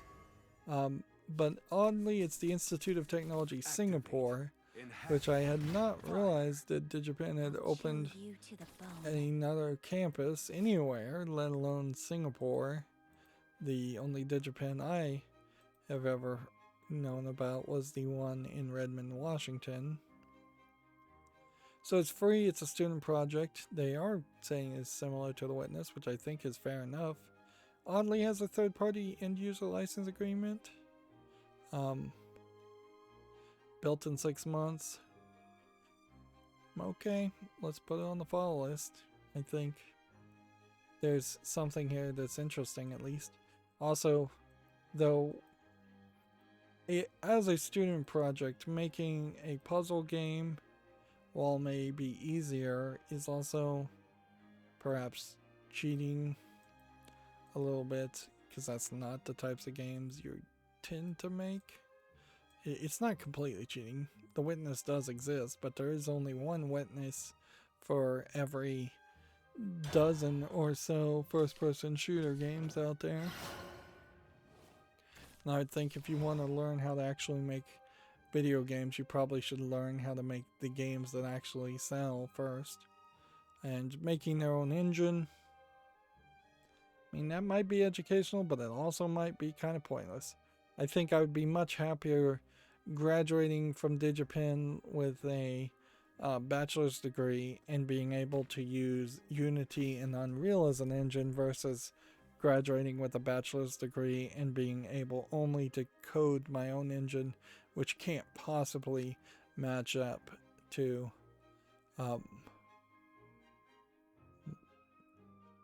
what is I'll get production up and what running. Unity and Unreal could do. Next we have a game on Steam called The Cube Factory, which just looks like a low polygon first person shooter with some platforming. It doesn't look good enough. It's English only. This too might be a student project, but it's definitely not attractive enough to work that way. Let's see. 3 play points. Do we want to I get the gist of it. wait?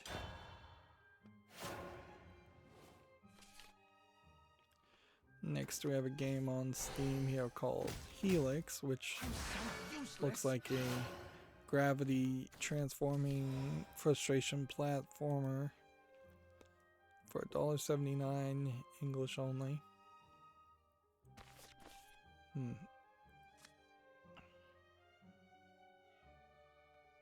Okay.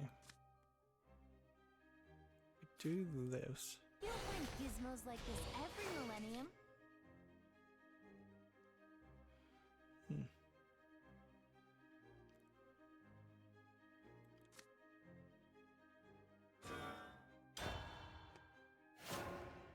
I guess I'm probably trying to lower the cost of these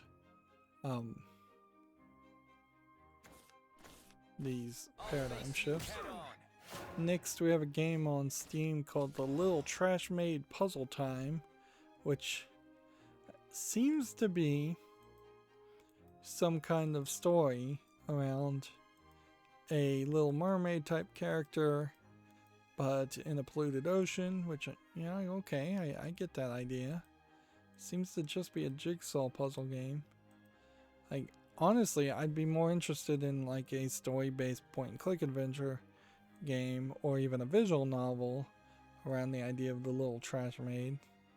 And it doesn't seem 100% certain that this mermaid character actually cares about the trash and may very well just like the trash and use it.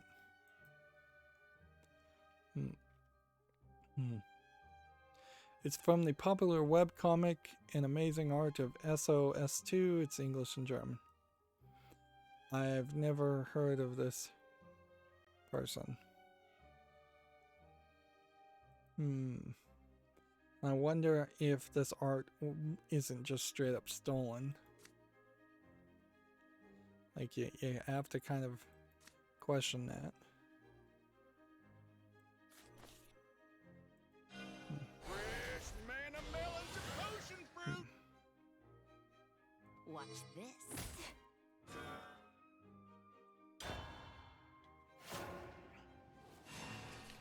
So I guess the only thing says $2 of every sale will be donated to One Earth, One Ocean EV. It's a $5 game, but I'm not sure I trust that either.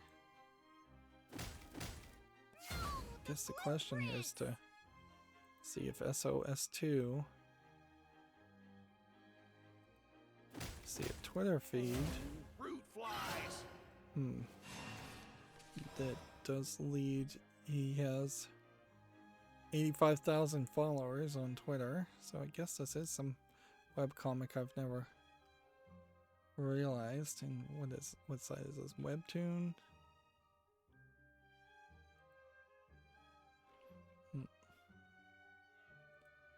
So how does this work? Never been to Webtoon before.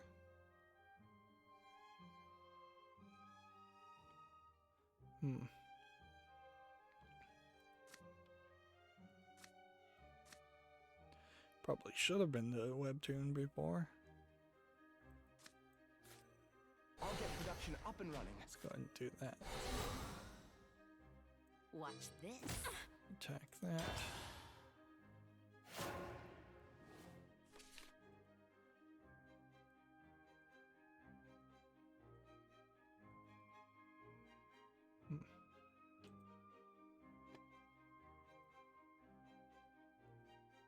Designs are like unhatched dragon eggs.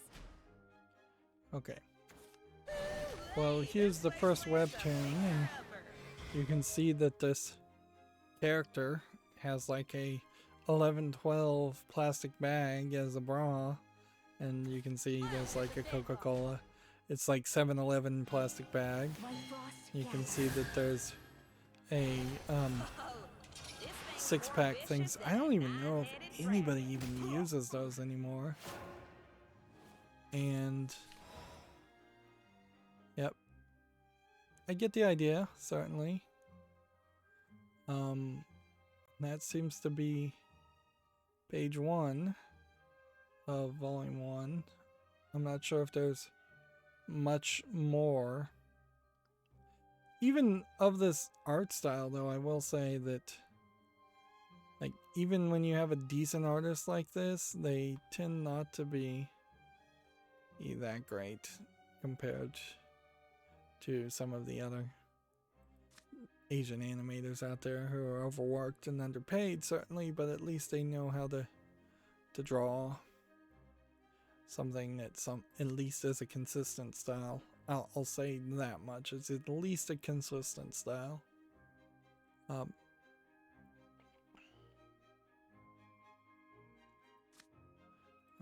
well, do this. Blueprints! And then evolve here. Coming at you. I'm just a cog in a grander And then machine. play that. I do believe we have a case. I And then get hit the gist that. of it. Then hit that. Well, on to the next project. Oops.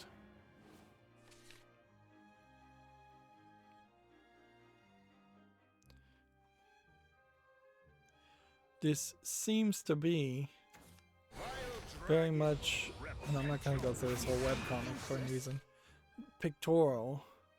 So here you see is a normal human with with earrings. That's what they're called. She sees that from behind the box, and then she puts a bunch of clothespins and a fish hook in her ear. Yeah, it seems all like it's just going to be the same message over and over again. And so that feels boring, to say the least. This invention could be my claim to fame.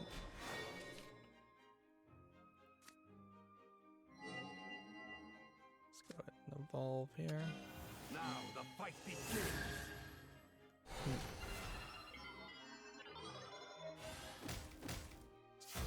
Finish the job. Oh, just lost there.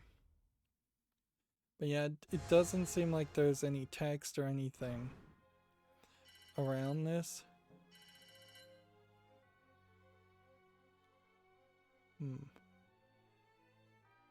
It seems like it just kind of goes forward and forward. On one hand, I suppose it does make sense that you might have a webtoon artist here that's not really producing too much as far as content, and these images still might be sellable. See, these hands are drawn poorly. See, she's pretending to be like the shark, and the shark is confused. And then there's bonus Jaws image. Yeah, clearly this artist needs to synchronize up with a writer so that they can throw some fluff in there and write some story around it. Let me see if I understand how this works too.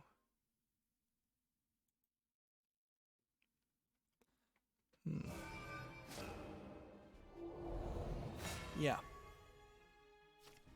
There's literally 71 starting from May 21st, 2019 collections of images, as it were.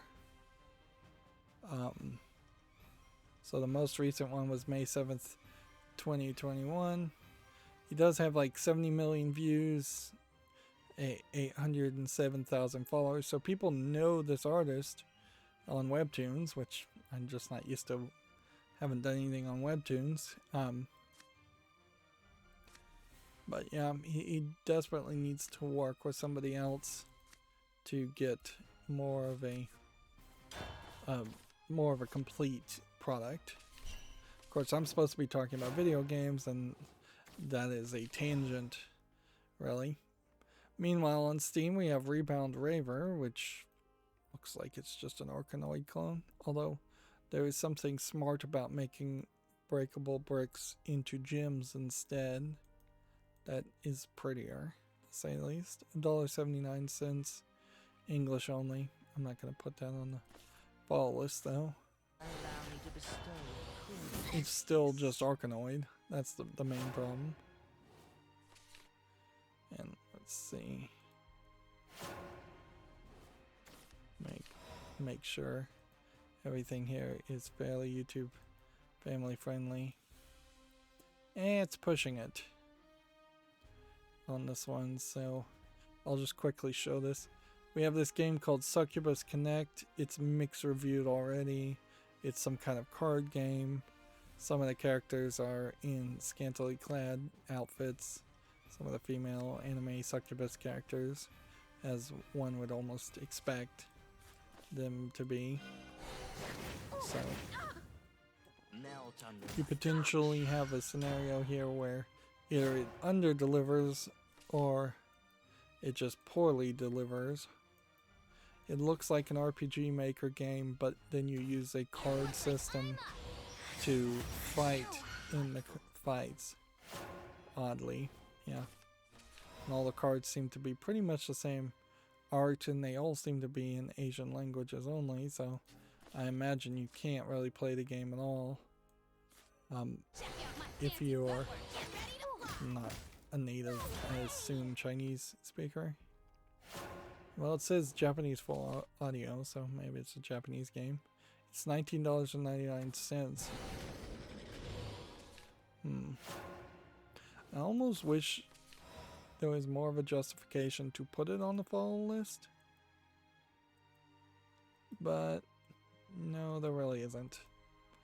I'd like to see a game like this potentially correct its mistakes and come back stronger.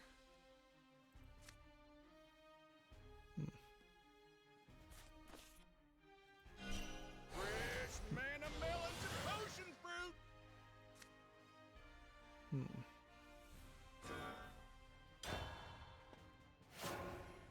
But I doubt it will. See, next we have a game that's all in Asian characters, which looks like it's a visual novel. Here you've got the new Moe version 2.0 art style, where the characters are particularly short and anatomically incorrect. There you've got some major cleavage. I was not expecting that. English is not supported, $15.99. Japanese full audio, Chinese also. Deal 1 damage to the leader. I won't hurt you too much. Still looking for a Wraith count, so we can get Rush and Drain. Go! Go! Oh my, as promised. Freshness guaranteed.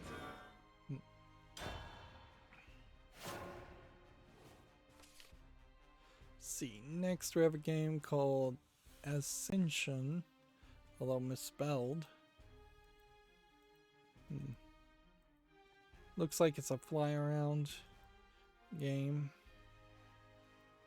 I would need to see how this plays to give it a chance. Smiles are the best medicine. Otherwise, I don't think so. You were done for. Kind of feels like it's a half platformer, half Explosive business. shoot 'em up, side-scrolling shoot 'em up, Fruit fly. which is a weird combination, and it makes me just assume that you'd take damage if you crash into the walls. Yeah, I think that's not the kind of game for me. $8.99, English, Korean, and Chinese. Do we have the Wrath count yet? No.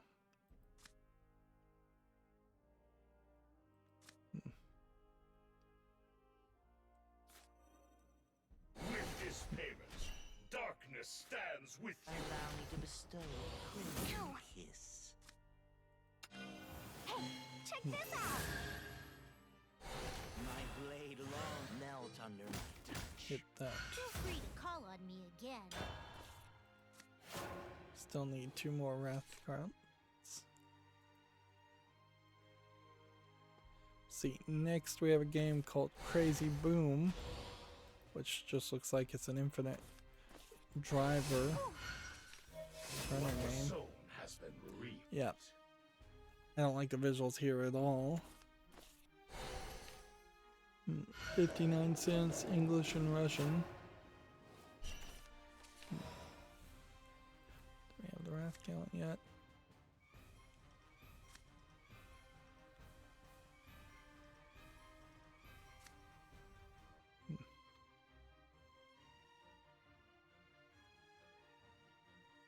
Let's do this. Pain and suffering are what I live for. Check out my Yes. fancy footwork. Oh,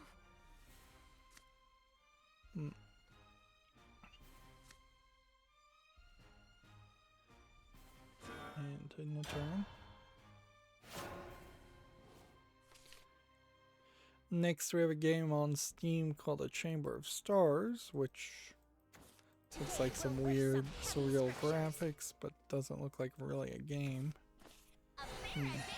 It's not actually out yet anyways, Splendid brutality. so that's easy enough. Yeah, we have Mystery of Camp Enigma, which looks like a The real battle. adventure game, maybe a mobile game ported to PC. Each prayer. I don't know if there's a real game here worth playing. $8.99. I'll put it on the follow list and see if people like it, but I imagine it won't get any reviews.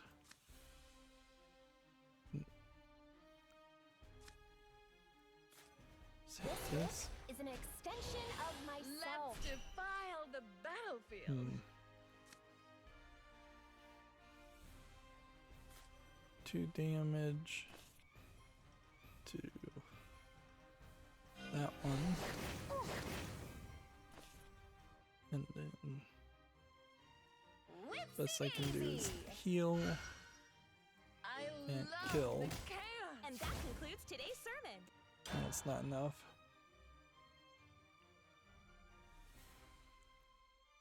Let's see, this next game is tagged sexual content and hentai and mature, not safe for work, so everything. So we have a game here called Floating Girl, which looks to me like it's just a shoot 'em up, and slowly as you progress in the shoot 'em up, it seems like there is a image that slowly floats down that has an anime girl and scantily clothes. Not even sure if it actually delivers on what you're actually looking for, or if it's nothing more than just cleavage.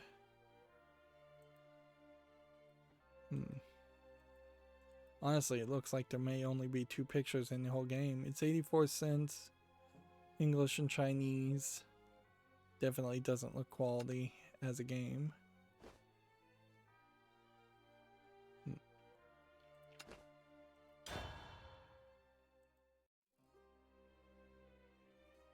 See, next we have a game here called Soul Worker, which is an action RPG game from Lion Games. Never heard of them.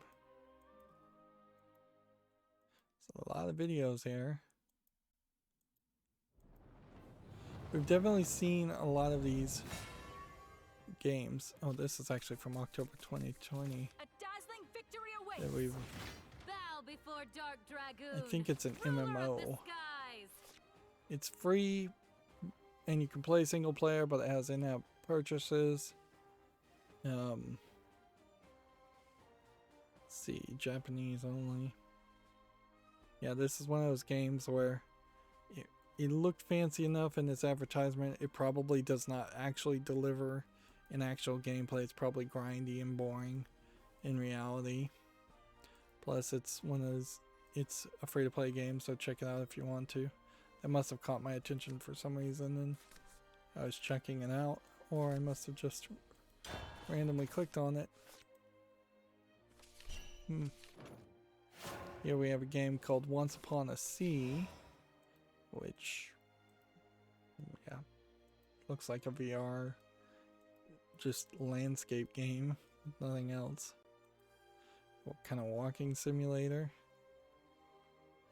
$8.99, English only. Yeah, I don't think that there's enough here for a game to interest me. May the gems guide you.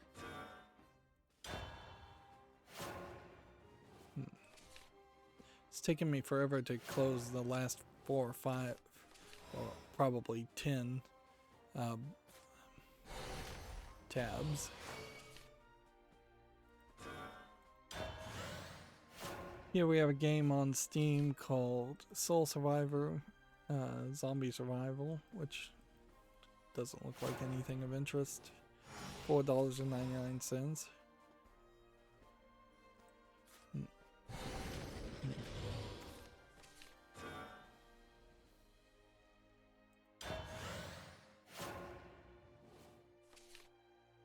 And then finally we have a game on Steam here called Space Flex, which is just a Galaga clone, I believe.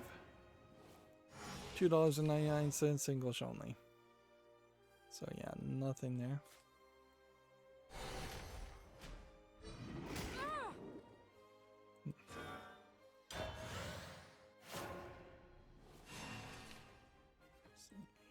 Then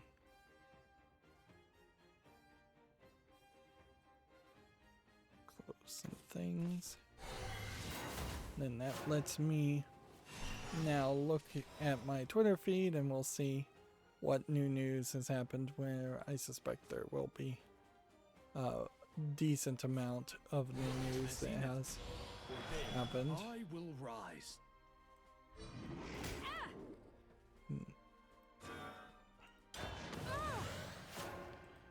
Reload the Twitter feed. I'll open the way. You follow behind. I will Gamma rise. Sutra has an opinion piece here that's very political and kind of unnecessary, and I'm just going to read the headline here. It says the gaming industry struggles to react to growing Palestine death toll, which is unfair because I think the truth of the matter is everyone, except for, well, not everyone, let me say a lot of people have failed to react to the Palestinian death toll that has happened over the course of years, if not decades. So, like, the most recent event has gotten a lot more reaction than previous conflicts, if you can even really call them that, and even saying that much is very political, and inviting someone to jump on the chat and rage about something I have no interest in discussing. And that is also the problem with like Gamma Sutra putting out that article. Like, it's not the video game industry's job to talk politics. If anything, it's been pointed out through sales many times that gamers don't want to hear about politics or divisive issues whatsoever in video games. They just want to turn their brain off and have fun, and I think people have a right to expect that in their forms of entertainment. Smiles are the best medicine.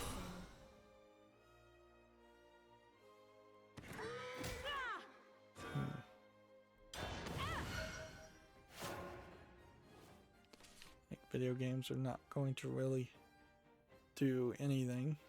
What you need is a nice roaring roaring flame. Look at all this. Look at all this. Again. Double Fine is promoting the Humble Heal COVID-19 bundle, which I suppose I could look at it, but I think I'm pretty much done buying Humble bundles. EA has announced the Summer of Sims for the Sims 4, promising players a new expansion pack, a new game pack, and more. So Sims fans can still play more Sims. Let's see.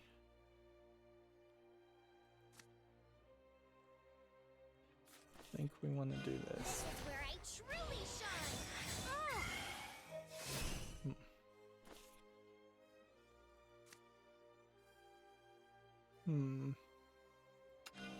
My blade is your salvation. I've got all the magic I need. Is that how you treat a lady? That's hot.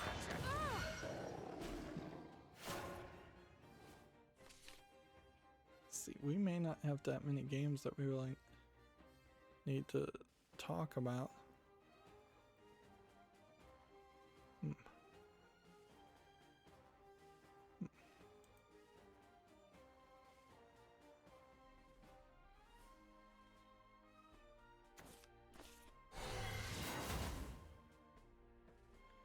See, No Man's Sky has launched its second expedition titled Beachhead.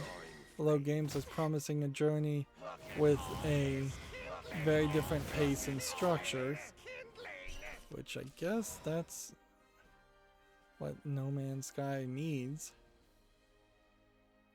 I would assume that's what it needs.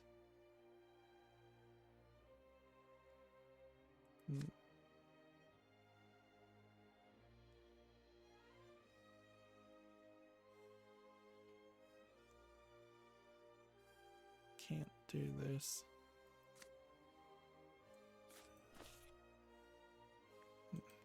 This is where I truly shine. Wings of light, show your might. I've got all the magic I need. Is that how you treat a lady? That's hot. This victory is a testament to your strength. There we go. I believe that's pretty much all I needed too, So long as there is light. as far as daily quest. I guess I was wrong, or people are just keeping it secret as far as my theory that the big lady in Resident Evil Village was going to transform into a hideous monster or have hideous monstrous gross on her legs or something like that, and that the dress was hiding that. That was just a random thought I had, so I'm fine with being wrong about it. Although I'm not sure that they really did as much with her as people probably were expecting. Let's see. Genshin Impact is getting two-factor authentication more than 6 months after the first launched for PC consoles and mobile devices, which is a little late to the party, but better late than never.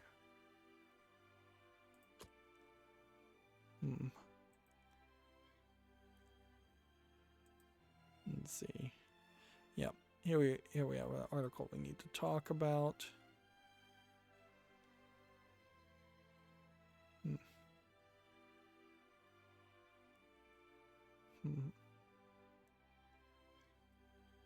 Honestly, I'm not sure that there is actually that many things to talk about. Let's see, 4 hours ago. Apparently, Twitch will be lowering the price of subscriptions in a variety of countries to better match their local living costs and currencies. Which we'll, I guess, talk about that. Do we have any missions? I don't think we do, so let's just go home and just not play, because I literally have no desire to play Shadowverse any more than I need to. Apparently WB Games is being broken up somehow due to AT&T Warner Media's Discovery sales/mergers. Some of the gaming arm will stay with AT&T and some of it will go with the new company. Reps tell Axio's Sarah Fisher. No further info. WB Games lists 11 studios games for all kinds of IPs and devices. Yep. I believe I predicted that this very well may have happened. May happen when AT&T acquired them. Because that did seem like AT&T was probably not going to be particularly interested in running WB Games and all the WB Games different departments. Honestly, I'm not even sure WB Games is interested in making games. So let's see. Do we need to talk about Magic the Gathering? No, never. So yeah, Gamma Sutra has an article. They pinned a deal with Discovery to spin off Warner Brothers Interactive Entertainment, parent company of Warner Media, and Discovery itself, into a standalone company. Terms of the agreement will see $43 billion. AT&T received $43 billion and enabled the creation of one of the largest global streaming players by leveraging Warner Media's premium entertainment, sports, and news assets. According to the press release, the new company will be led by Discovery President and CEO David Zaslav, and will bring together the strongest leadership teams, content creators, and high-quality series and film libraries in the media business. Almost certainly layoffs too. They're going to focus on direct-to-consumer businesses, aka Discovery Plus and HBO Max. Let's see. The announcement made no mention of Warner Brothers Interactive Entertainment, which is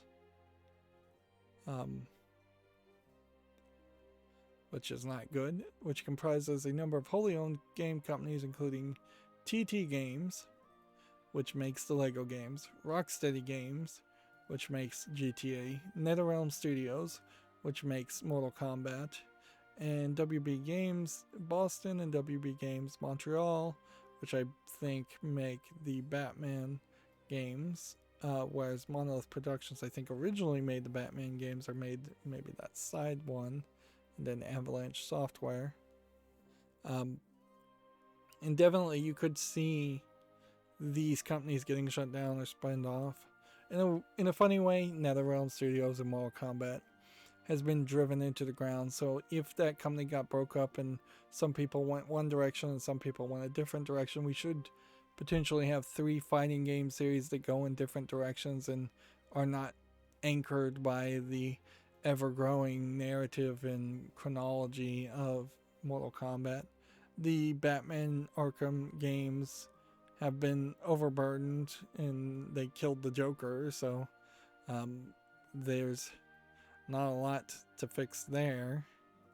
The Lego games, I think, will stay around unless they sell TT Games straight directly to Lego, which wouldn't be a terrible idea. GTA, Rocksteady Games. Wait, that's Rocksteady Games, not Rockstar Games. Yeah, Rocksteady is a different company. I have no idea what Rocksteady Games makes. Subsidiaries on top of subsidiaries on top of subsidiaries. I wouldn't be surprised if we see a lot of those games companies shut down, though. Maybe some of them acquired by Embracer Group, some of them acquired by EA or 2K or even Microsoft. Here we have a game called Loot City, $2.99. Obvious garbage on Steam. Take Raptor has an article here. New Pokemon Snap, the difference 22 years make. Just praising the visuals, which is cool and all. Yeah. Suppose there is enough games nowadays that revitalize the feeling that I'd kind of like a Switch, but I don't know if I really want to focus on that too much. I'd still probably only play it for like a year and then get bored. Here we have a game called Robbed Money on Steam, which looks like it's kind of nothing for 59 cents. Here we have a game called Path to Heaven, which is just a low effort platforming game from the looks of it. $2.99. Here we have a game called Switchball HD, which looks like a marble game, but it actually looks like it is at least visually polished enough to deserve a follow. $14.39 is still a ridiculous price, however. So, wouldn't be surprised if I've actually covered the game's Switchball before. It kind of looks familiar.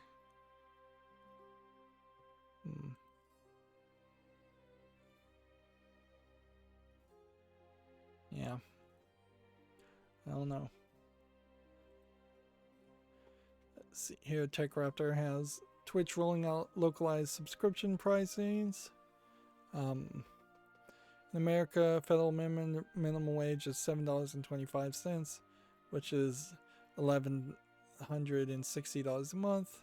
If you have 4 weeks of 5 8-hour days, a $5 sub per month would be 0.0043% of that monthly wage. Meanwhile, $5 is currently almost 100 American pesos, according to currency conversion site XE, and their minimum wage is 1771 pesos per hour. Going with the same calculations for a monthly minimum wage, that's 2,834 pesos, and a 100 peso subscription then would be 0.03% of the minimum monthly wage, which is, yeah, a factor of 10 off minimum of just how much more expensive it could be in other countries. And almost instantly, as soon as you set up a system like that, people will be using VPNs to go to Twitch Mexico to subscribe to people's Twitch feeds to get whatever a subscription on Twitch gets you. I don't know if it gets you even that much, frankly. The same Twitch person would probably still be speaking the same language. So more than likely English. So if you use the VPN to go to Twitch Mexico, pay less money in pesos to subscribe to somebody, and then that subscription gets you something, you're still probably going to hear them in the same language. So I don't know if there's full logic around that idea. TechRaptor has the same article. WB Games may get split up due to the AT&T Discovery deal.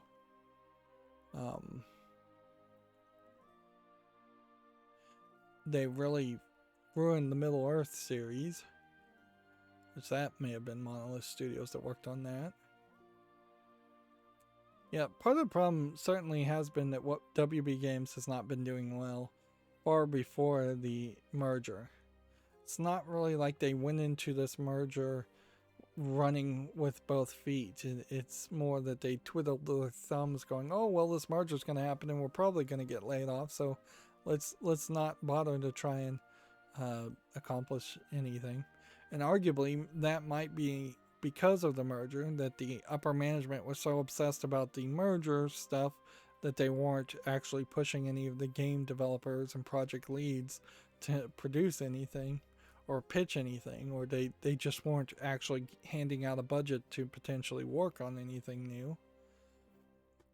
And that's stagnation for any company, and I don't know if you can pull yourself out of that kind of stagnation after a merger, or if it's just going to turn out that everybody's a little slow and a little tired and a little lazy now, and there's going to be a long journey to shake up people and wake them up and make them actually get back to the pace and the quality they used to be at. Moving on, Puzzle Bobble VR Vacation Odyssey interview with director Matt Bettelman is a Gametsu article. Interesting. This VR game was actually fairly surprising when I saw it. It actually did look like they were doing something different and unique for VR.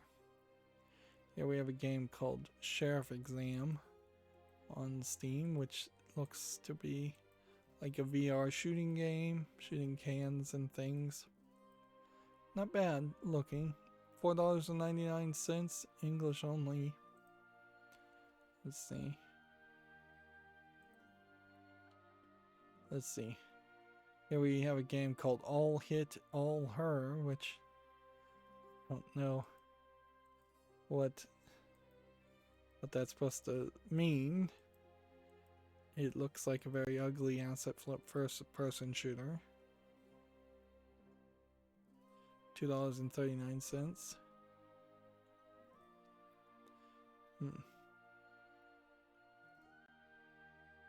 Yeah, I don't know what this is supposed to mean. I mean, I guess if you got rid of the all here, it could be Hitler, pronounced that way.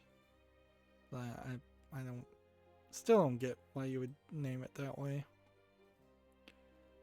Here we have a game called NUC After the Blast, which just looks like a low effort asset flip survival game. We haven't seen these low polygon survival games in a couple days. $2.99, bunch of languages. Here we go.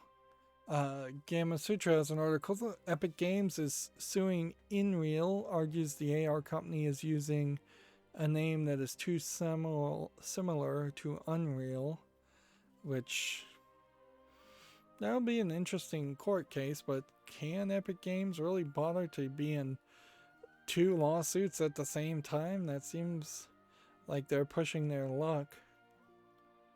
Honestly, I think you would arguably come back and say, actually, the word Unreal is too generic a term to have a trademark or a copyright on that, and I assume this would be a trademark case.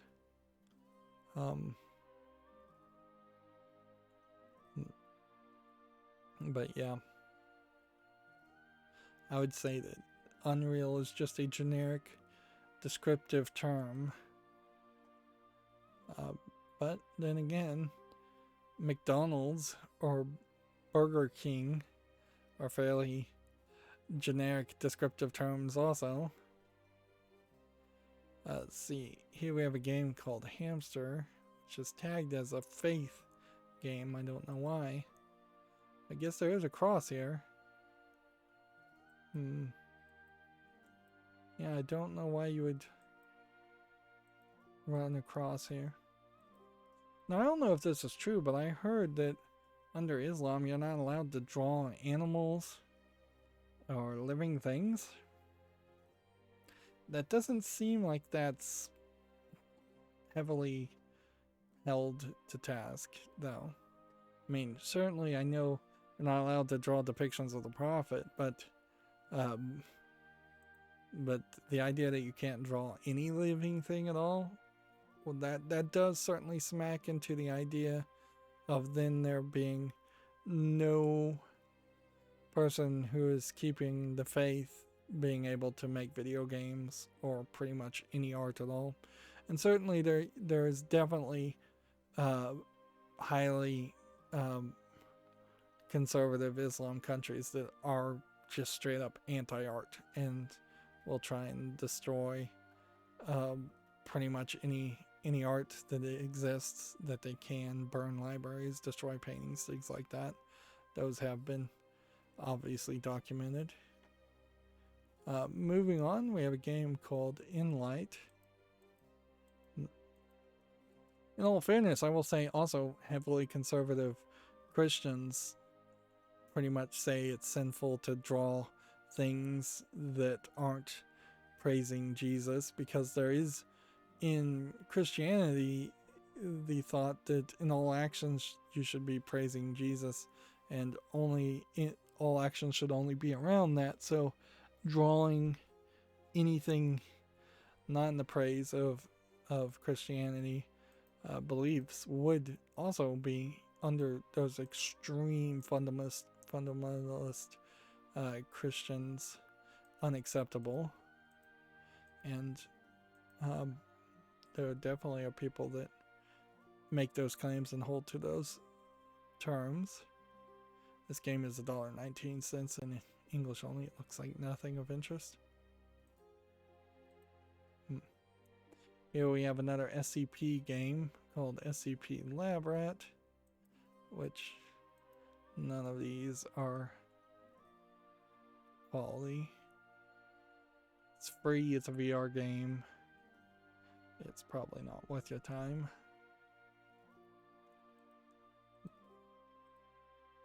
Here we will look at the Humble Bundle. The Heal COVID-19 bundle, which has 1 day and 22 hours. You pay $20, you get Baba's You, which is maybe a little too expensive for that one game, but then you also get Under the Breach, and then Bioshock. I just finished playing Hyperlight Drifter, not really worth playing. Undertale was the game I was thinking about before, about 2 hours ago. Tooth and Tail I don't own. The Witness I do. The problem certainly comes down to a lot of these games you just are going to already own. Stick Fighter the Game, Brutal Legend. Like for $20, if you don't own any of these games, that might work fairly well. Dwarves is one I don't think I own. Pinstripe is one I don't own. But honestly, at this point, I kind of need to just throw myself on the charity of my fans and say, hey, if you buy this bundle, gift it to me. And then all of a sudden, there's also these book bundles, which I don't feel like I have any interest in any of these book bundles. And then you get the starter of a PDF of Lock and Key Volume 1 and Red Sonja. And then some software you probably won't want to use. Yeah. And there are no levels there, as it were. It is just spending $20 for that one bundle.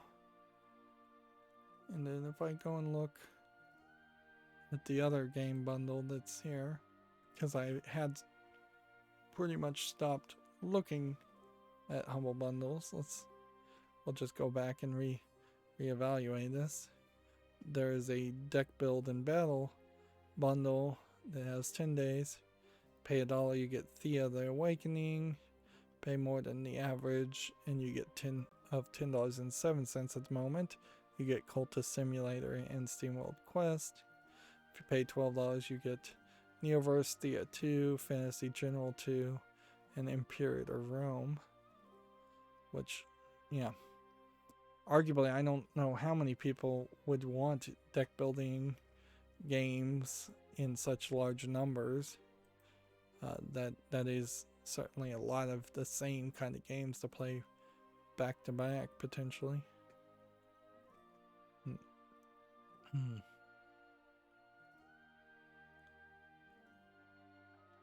See, according to TechRaptor, in an update post to Frosthaven's Kickstarter page, lead designer Isaac Childress explains that the Frosthaven central narrative scenarios are being rewritten.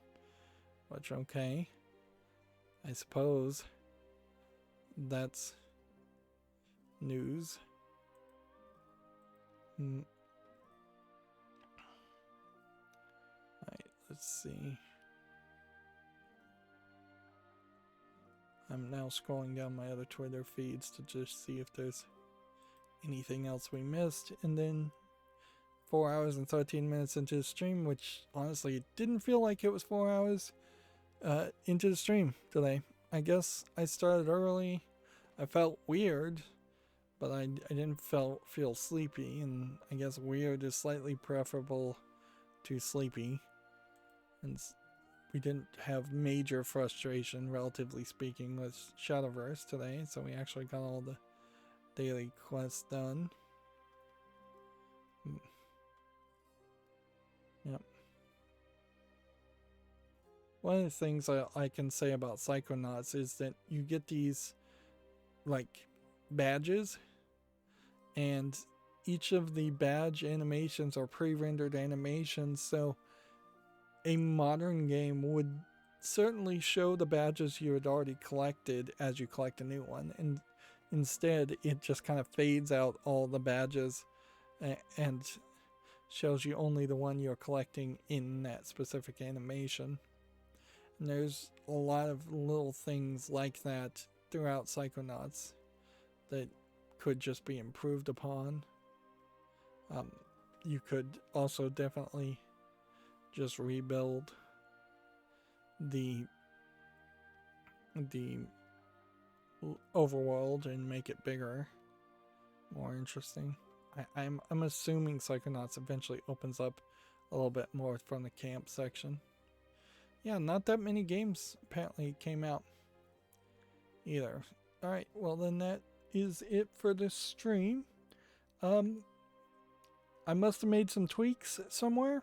I don't even know what I did, but I did have exactly 0 frame drops this stream, which that's nice, instead of getting 500 at the start. And then, yeah, that's all I have to say. I'm still having trouble with my cell phone, but I think it's my cell phone's fault. As always, I ask you to like, share, subscribe, comment, and watch every second of my videos. If you want a friend to follow me on any social media sites, there's a whole bunch of links down below. And if you want to support me further, there's a link to Patreon, or you can friend me on Steam and gift me a game off my wish list or a gift card. Thank you for watching. Have a good evening.